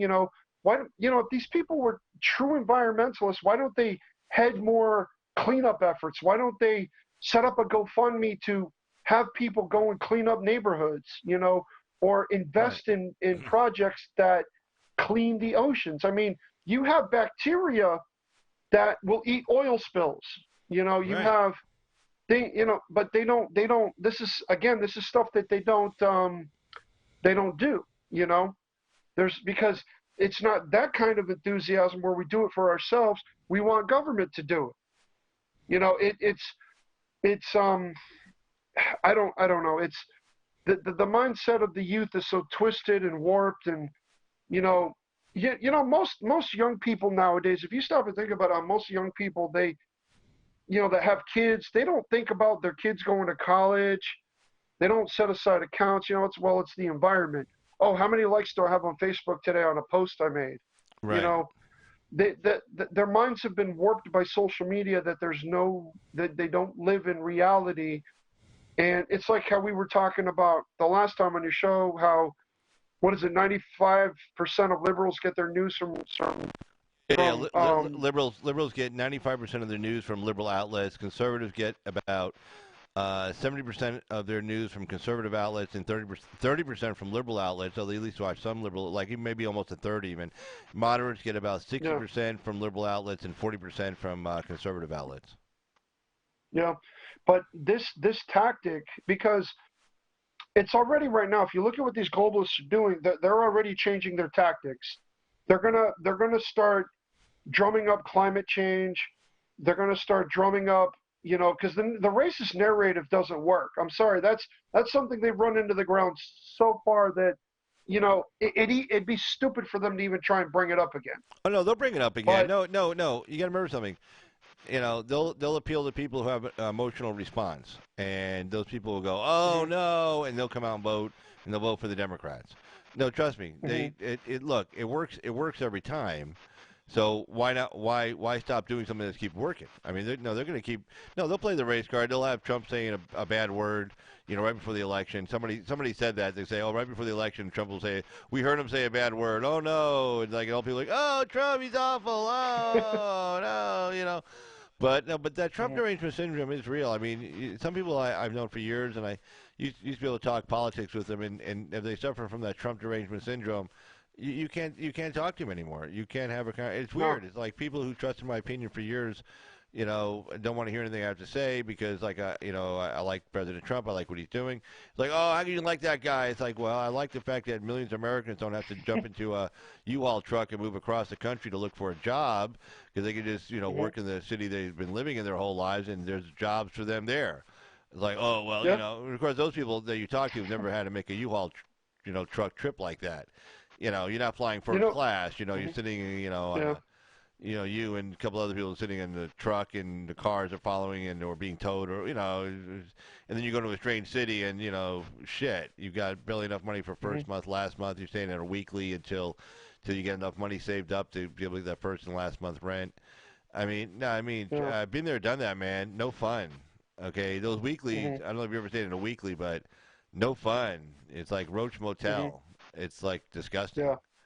Yeah. It just, because the tactics too, that if you look at some of the things, like for example Joe Biden, if Joe Biden wasn't as senile as he is now, because he's mixing talking points from nationalism and socialism. Like this is a tactic I think that they're trying, and they're experimenting with Joe Biden, because every time he goes up on stage, I've seen some things where he's talked about, well, we need to worry about middle America. We need to worry about our farmers.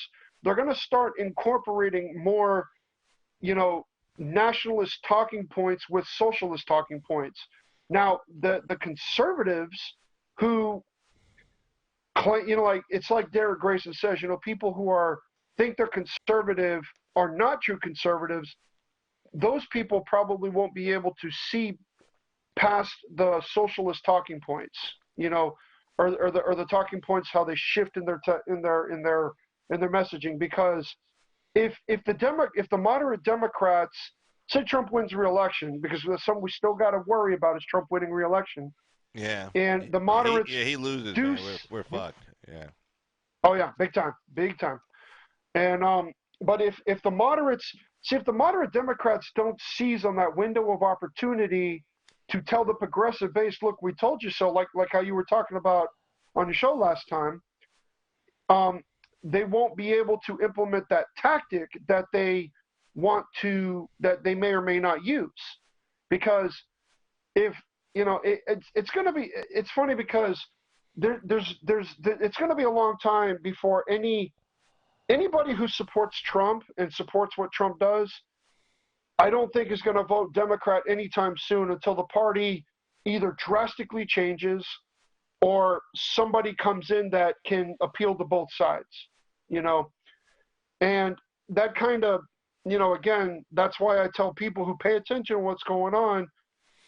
And again, I do not support her, but I think Tulsi Gabbard is going to be the one that kind of brings, that the Democrats are going to be eyeing to try and bring some sanity back to the party. Well, but the corporate if the globalists, did you see that headline I put up earlier about Elizabeth Warren?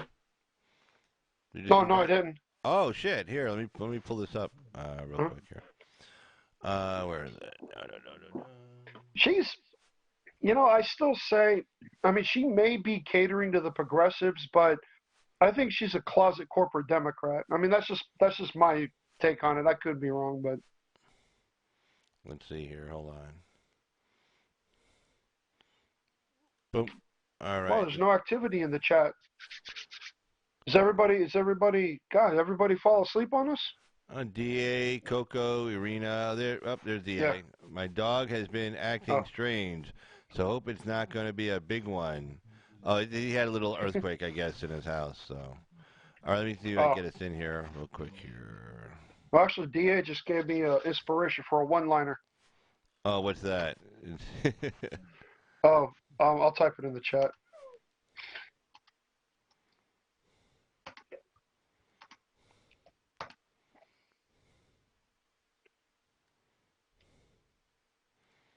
Oh, we're too big. Made us too big. Hold on. I'm going to shorten this up a little bit. There we go. You know, Carl, I got to say, I love my gift of humor. I am impressed with my own gift of humor. Oh, well, I'm glad you're impressed with yourself. I'm really impressed with myself. I can't believe you just said that out loud.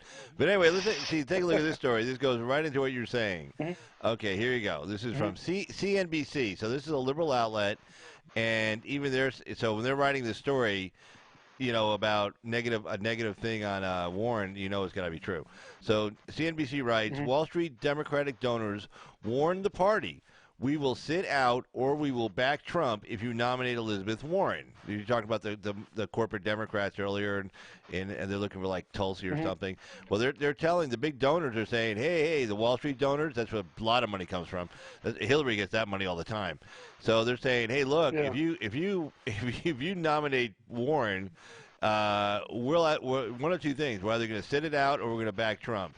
So let's read what they say. So key points. In recent interviews of several big money Democratic donors and its fundraisers in the business community, CNBC has found that this opinion, namely that they'll sit it out or back Trump if they nominate Warren, is becoming widely shared. I did not know this, as Warren surges against Joe Biden. Warren is a critic of big banks and corporations and has called for a wealth tax.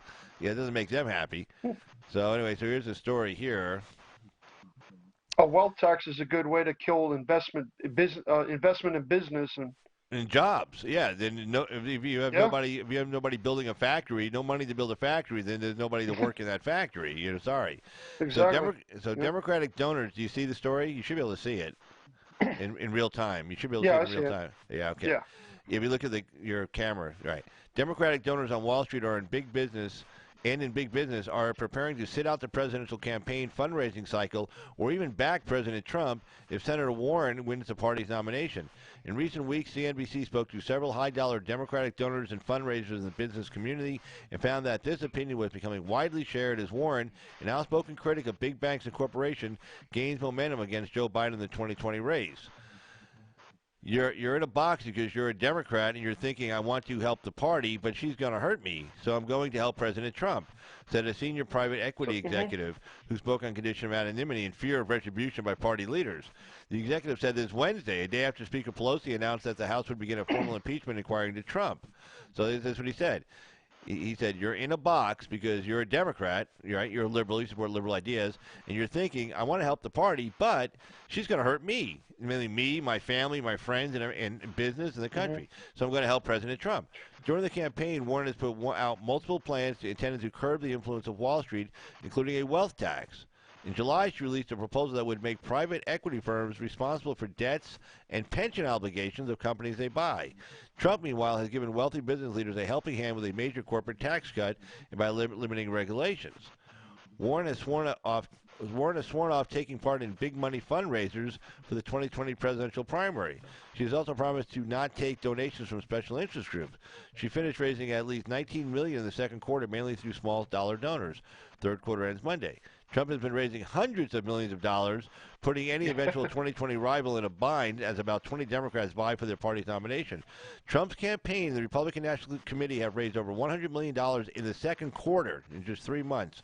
A large portion of that haul came from wealthy donors who gave to their joint fundraising committee, Trump Victory.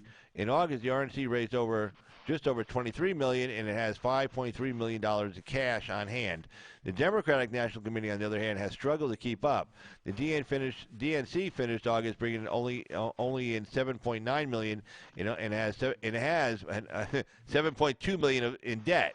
So it's got $7.9 million on hand, but $7.2 million of that is debt, and so they only got $200,000, $500,000 in the bank. Yeah.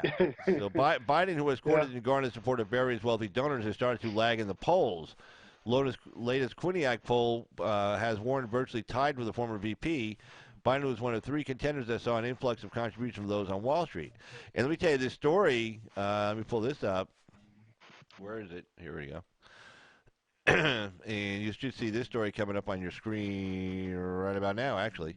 Ukraine casts shadow over Biden campaign. If you're Elizabeth Warren, you have to be giddy. In fact, they even asked Warren, would it be okay for your vice president your own vice president's son to have business dealings in a foreign country? And first he said no, right? And then she came back and said, "Oh no, I'd have to look at it." But first she said no, and she did that on purpose. First she goes, "Oh no way." Then she goes, "Oh, what I meant to say was I'll have to look at it." No, she meant no. And Warren has already put out statements like, "Hey, we got to get rid of corruption in both parties, on both sides of the aisle." And that was right after the big story came out about Biden. She said that. So there you go. You know what I take away from that story Yeah. is, let's say if the party nominates Bernie Sanders, is Wall Street going to hold? Are they going to stand by the same things they're saying if Bernie Sanders gets the primary? I mean, because Bernie Sanders' message is more extreme than Elizabeth Warren's is, because he wants to tax. He came out. There was a story today that Bernie said that he didn't want any billionaires to exist. Okay, well, what are you going to do if the billionaires are gone? Millionaires aren't going to be allowed to exist either? I mean, I'm surprised that they're even saying this about Warren. You think that they would hold Bernie Sanders to the same standards? I mean, what's different about Bernie? I mean, it's weird. It's strange to me that they would. I mean, I can understand why they would say it about Warren, but is Bernie going to be held to the same standards? Well, I think they're not really worried about Bernie because I don't think they think he's gonna win. So they're more concerned. They're more concerned about Warren. So in other words, they don't think Bernie has a shot. So they're not bitching about Bernie right now. They don't think he has a shot to win.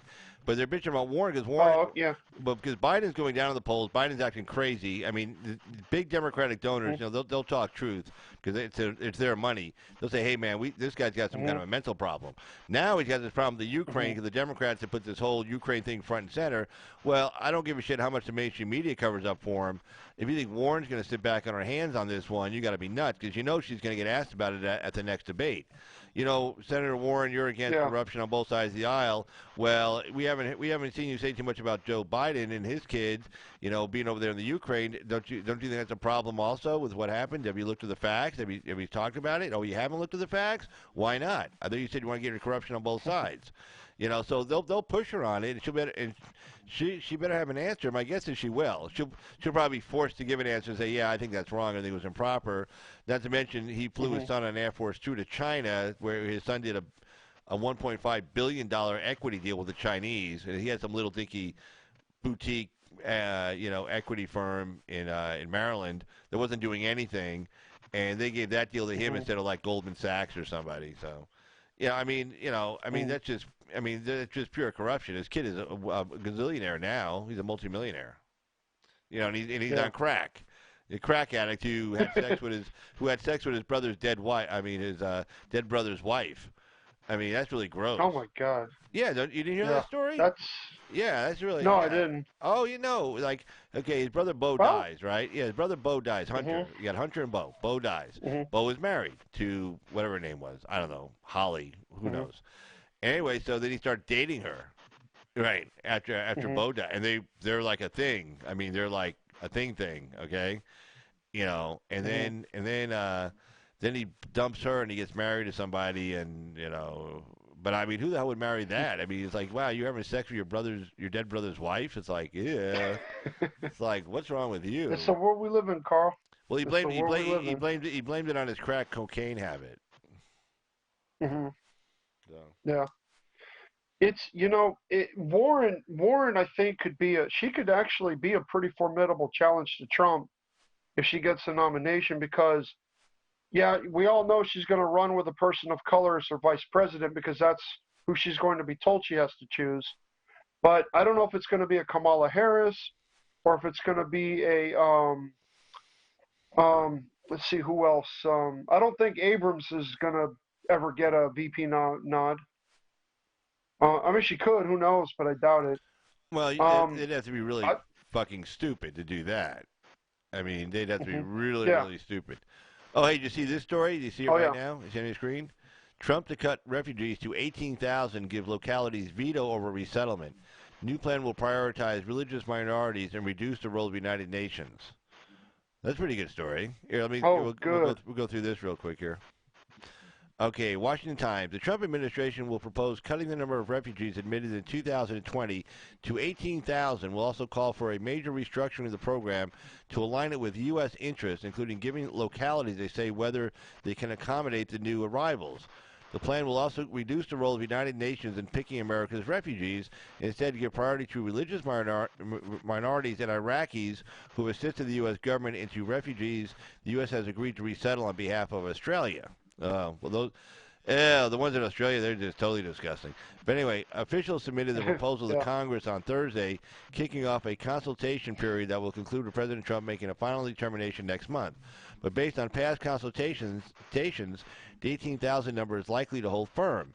It would be the lowest cap since the modern refugee system was created in 1980 and marks a 12,000 person drop from fiscal year 2019, and a major reduction from the 110,000 refugee target the Obama administration tried to set for 2017. Can you imagine that? They were trying to set 110,000 refugees per year coming to this country. I mean, that's just the legal ones. Forget all the ones coming across. Even though the refugee number is low, the U.S. remains a leader in humanitarian protections, with some 350,000 asylum seekers expected to begin claims next year. Yeah, well, most of those are going to fail, though. Asylum is protection granted to people already in the U.S., while refugees are those requesting protections from outside the country. There's already a backlog of nearly, DA talked about this the other night, 1 million asylum cases pending with Homeland Security. But that's pretty good news. You know what? Yeah, it is. I wonder though if because most South Americans have to seek they have to seek asylum in Guatemala before U.S., right, and then Mexico. But I wonder if the same applies to the African refugees that are coming over here, and getting dumped in Mexico, and then they have to, right. In other words, it does apply to them as well. The first country you come to before you get to the United States, you have to seek asylum. If you're seeking asylum, okay, first of all, if you're actually seeking asylum, you have to go to the first. Either Guatemala is a safe third country, Mexico is now doing the asylum claim thing, I believe, as well, or they're allowing them to stay in Mexico, whatever the deal is. And you can't just come here anymore and say asylum. No, well, where'd you come from? Now, if you're a Mexican resident, you're a Mexican citizen. Yeah, you can come over and ask for asylum because we're the first country you come to, right? If you're a citizen of Mexico, that's fine. I don't care. It works for me, man. Whatever. So I mean, I know a lot of Mexican people. Whatever, fine. But it's just all the other losers from around the world. We don't need them. We've had a relationship with Mexico for like we've had a relationship with Mexico for 200 years. A lot of people from Mexico live here. A lot of people have family members back and forth across the border. They travel back across the border all the time. I know a lot of people who do that. They go across, they come back, they see their family, whatever. They send money back. Hey, fine. We have a country. If we need we say, hey, we need 500,000 people now. Come over. I mean, we don't have to go look for them. They're right next door. So we have a good relationship with this country right next door. We don't need to go searching for other countries to have good relationships with to bring their people in. Yeah, we got a whole big country right next to us. So that's Carl's opinion. All right, but Oh no, go ahead. No. That's finished. Finish up. Oh no, but we are a beacon of hope to the rest of the world. I mean, we're like that. It's funny because if you ever seen that movie Elysium, right? I saw it years ago. They had all the elites living in a that off-planet place off in the sky. Yeah, I saw that. Yeah. And I mean, it's kind of the synopsis of that movie is a real life. I mean, it's a real life thing, and I'm not against people coming here, but they got to come the right way, and that's what people have, most conservatives are pro legal immigration, a vast majority of them are, Look, I mean, the point of legal immigration is we set the number. We say, okay, look, we need this many people a year to come in. Okay, we need this many H-1B1 visas for technology, and there's also another a temporary visa thing for farm workers. In fact, they're about to give out a whole bunch to Guatemala because they did that deal with us, right? So they're getting a whole bunch for seasonal workers. You give them a visa, they come over, And you say, yeah, come on over and work for like 4 months, 5 months, and then you go back home. It's like, okay, then you come back next season. We're giving a bunch of those out. So, I mean, I'm fine. When we set the number, we say, this is what we need, this is what we can handle. It's not what somebody else in some other country needs from us. It's what we need from you. It's our country. We'll ask you. Don't ask us. And if we're not asking, then shut up. Okay, and yeah, we're the beacon of hope. But hey, you know what? I mean, we're not geniuses. We created this country. We made it as great as it can be. You can do the same thing in your country if you stay. But see, the problem is if you leave, like it's like the brain drain. If you take all the smart people out of your country, all the hardworking industrious people willing to risk their lives to travel across an ocean, fly in a plane, then travel up South America, Central America, through Mexico, the United States. Those people sound pretty industrious if you think about it. But all those people leave your country, and the only people left behind are the lazy people. Well, your country's not going to do any good. Now, if you stay there, if you put as much energy into fixing up your country as you do getting into somebody else's, you're a pretty damn good country. I mean, think about it. If you all got together and said, okay, we're all going to travel, get on a plane, and we're going to fly to Brazil, and then we're going to travel up through this country, and we're going to do this, and it's going to take a few months, but we're going to stay focused, we're going to keep going, we're going to keep pushing forward, we're going to risk it, we're going to go through the hardships and the peril, and we're going to get there. Well, if you took all that energy and said, okay, we're going to take this town, and we're going to build it up, and we're going to start trading with other towns, and then we're going to start trying to, trade with other countries next to us, and we're going to really work hard. We're going to go through all the perils. We're going to have a lot of risks. I mean, you put all that energy into making your country great. You can make your country great again, or great for the first time, whatever. They'll be wearing hats saying, make our country great for the first time. So what? but if you leave, then you never get to make your country great. Yeah.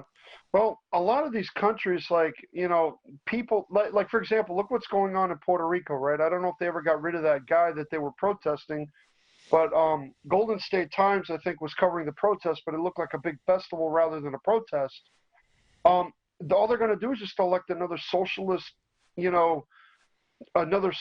talking head that's going to, we're going to promise this and we're going to promise that, and we're going to give you this, give you that, and they're going to be right back where they started. They just don't, these people don't understand that it is the people they elect that put them in this position, but most of those people, especially in South America and some of the poorer Latin countries, they're more concerned about surviving rather than taking the time to, research and study and see who's going to uplift their country.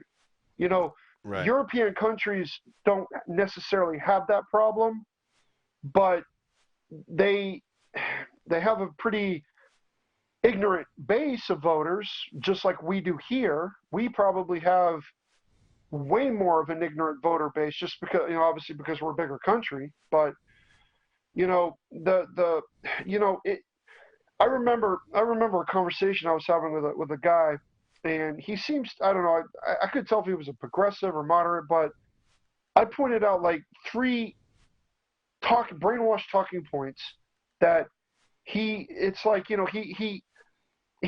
didn't like how I was talking, and he didn't like anything I had to say, but he was the one who wanted to engage in the conversation. Right. And I do believe that, okay, we need to start having these conversations, and we got to start having them fast, if we're going to hope to change people. So first one was, he was asking me about, why AOC did what she did and mouthed off and, killed the Amazon job deal. And I was telling him, well, if you look at what she does, what she tweets out, how she acts, I mean, this woman, AOC, was literally standing, she let a bunch of her followers into Nancy Pelosi's office and was dancing around on a desk, like a spoiled child, demanding and wanting and just carrying on and throwing a tantrum about what, I forget what that was about. I think it was some kind of a climate thing or something. But, I told him, look, if you're from that district, don't you think you want to research who you vote for, make the decision based on how you feel they are going to best represent you. And the first thing out of his mouth was, I ain't voting no Republican or that. And I said, okay, well, there's your brainwash talking point, your Right. first one right there. Right. And then we talked about $15 minimum wage. And to shorten the lengthy conversation we had, I asked him, maybe you ought to ask your senators if you're still going to have a job or be employed with the company that you're employed with when they raise your wage, when they're forced to raise your wage to $15 an hour. Ask them if you're going to still have a job in the coming months or weeks. And he was like, well, what does my senator have to do with my employer? And I said, well, they have to abide by, yeah. And Wow, I'm telling crazy. you, well, they have to abide by whatever regulations and whatever restrictions Right. are within your county. Mm-hmm. And he was like, well, the Republicans are no better. And I said, who said anything about the Republicans? I said, your senators. That was brainwash talking point number 2, Right. I won't even get into the third one because that was just sheer ignorance because, he tried to bring Trump up and I said, who said anything about Trump? We're talking about what direction you want to see the country go in, Right. Right. And he couldn't answer why. Well, you get a lot of low IQ, low information, low hanging fruit kind of idiots out there, and they're useful idiots for us too. I mean, because every once in a while we grab them to vote on our side. So but those are people you can't count on in the future. You can't count on those people to show up in the midterms, for instance. They might show up when there's a big show. Oh, the circus is in town. It's a general election. Ooh, the circus is in town. And then 2018 is like, yeah, we already saw that circus. I don't want to go. It's like, those people suck. But I mean, they're good for the general election. They're good to come, but generally they're just stupid. And, you can't talk to them about anything. They don't know anything. What do they know? They watch, I don't know, they watch stupid TV shows. But anyway, hey, tell you what, man. Oh, there's Rye Girl. Hey, Rye Girl. Let's say hey to Rye Girl real quick. Say hi to Hey, Rye Girl, what's up? How you doing? Hey, Rye Girl. But Carl, just real quick, one thing that conservative commentators need to start talking about is the folly of staying home when your candidate does not win the primary, because they have to start talking about the importance of retaking the House, keeping the Senate, getting, somebody who could succeed Trump, somebody who could, because Trump's leaving a huge legacy. And that person, I mean, again, we still have to worry about getting Trump reelected, but we're also in that time where we have to start talking about who's going to replace Trump if he wins reelection, because staying home after, even if Trump wins 2020, 2024, staying home is not an option. We can't do it. Well, like Steve Bannon said today, the nuance time is over now. Now this is a blood sport. This is a fight. It's time to just everybody's got to circle the wagons and just say, okay, we're voting R, whatever. This guy didn't give me everything I wanted. This guy doesn't vote for Trump all the time.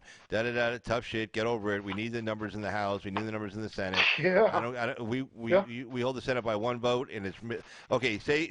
Okay. We hold the Senate by one vote. And it's Mitt Romney. Well, he's going to caucus with us, so we get the majority. So we get the majority leader. We get all the chairmanships. Okay. He may vote against us every time. But who gives a shit? We got the majority. McConnell decides what bills go to the floor for a vote, so he can only vote on stuff McConnell puts on the floor to begin with. Okay, and the judges and stuff like that. Well, you got Mike Pence, to come in and do the tiebreaker if you have to. So I mean, hey, you have to just circle the wagons now. If you got an R in your district and you don't like the guy, don't support the primary backer. Talk him out of it to say we got to keep the incumbent in for 2020. We just got to stay unified. We can't have the incumbents wasting money fighting off a primary challenge and not having enough money to go forward in the general election and lose to the Democrat in the general. Okay, or get beat up so bad in the primary fight and have to explain a lot of stupid shit. And the primary challenge digs up a lot of dirt on the incumbent, and then he's got to answer that crap in the general. You give free talking point to the Democrat. No. Okay, this is time to get down, get dirty. They got an R next to their name, and they're an incumbent. Support them, vote for them, back them up. If you don't like the guy, tough shit. Okay, and if Trump hasn't done everything for you, or he has to do this, or he has to do that, I don't know, tough shit, get over it, vote for Trump, go out, tell your friends, vote for him, blah, blah, blah. Period. Yeah. But anyway, all right, tell you what, man, it's a little after midnight, and I gotta be up in the morning, so we're gonna end the live stream. So stay with me right there, Mr. Dirtbag. So let me see, let me cut this thing off right here. Hold on, real quick. Oh, everyone, don't forget roll exit. Please subscribe to the channel and get the message out. We have got to get this movement going. Remember, roll exit. We have got to try and get people aware of this movement. Please don't forget roll exit. Excellent idea. No, yeah, I put his link up earlier, but I haven't been able to put it up since. But yeah, roll exit. Look, I typed up roll exit and it came right up. So if you type in roll exit one word, ROLLEXIT, boom, and you'll get right to his channel. He's only got a few subs. Go and sub to him when you get over there. Let's give him some numbers and stuff like that. All right, but anyway, hey, thanks to everybody who's been in the chat. Thanks for the great dirtbag, of course, for the great video phone call as usual. Thanks to everybody who's been viewing us, all those who will be viewing us later. And for Carl's Opinions, Carl, have a great night. And Mr. Dirtbag, you'd like to say good night, please, sir. Yep. Have a good night, everybody. Good night, DA. Good night, Rye Girl. Good night, Irina, if I'm saying your name right. DA Archer, good night. Have a good, hey, Maurice, good to see you again, brother. Have a good night, and I think, was that it? I think that was everybody. Irina, yep. That's pretty much everybody left for right now. Yep. All right, guys, take care. Have a good one. Bye-bye. Take care.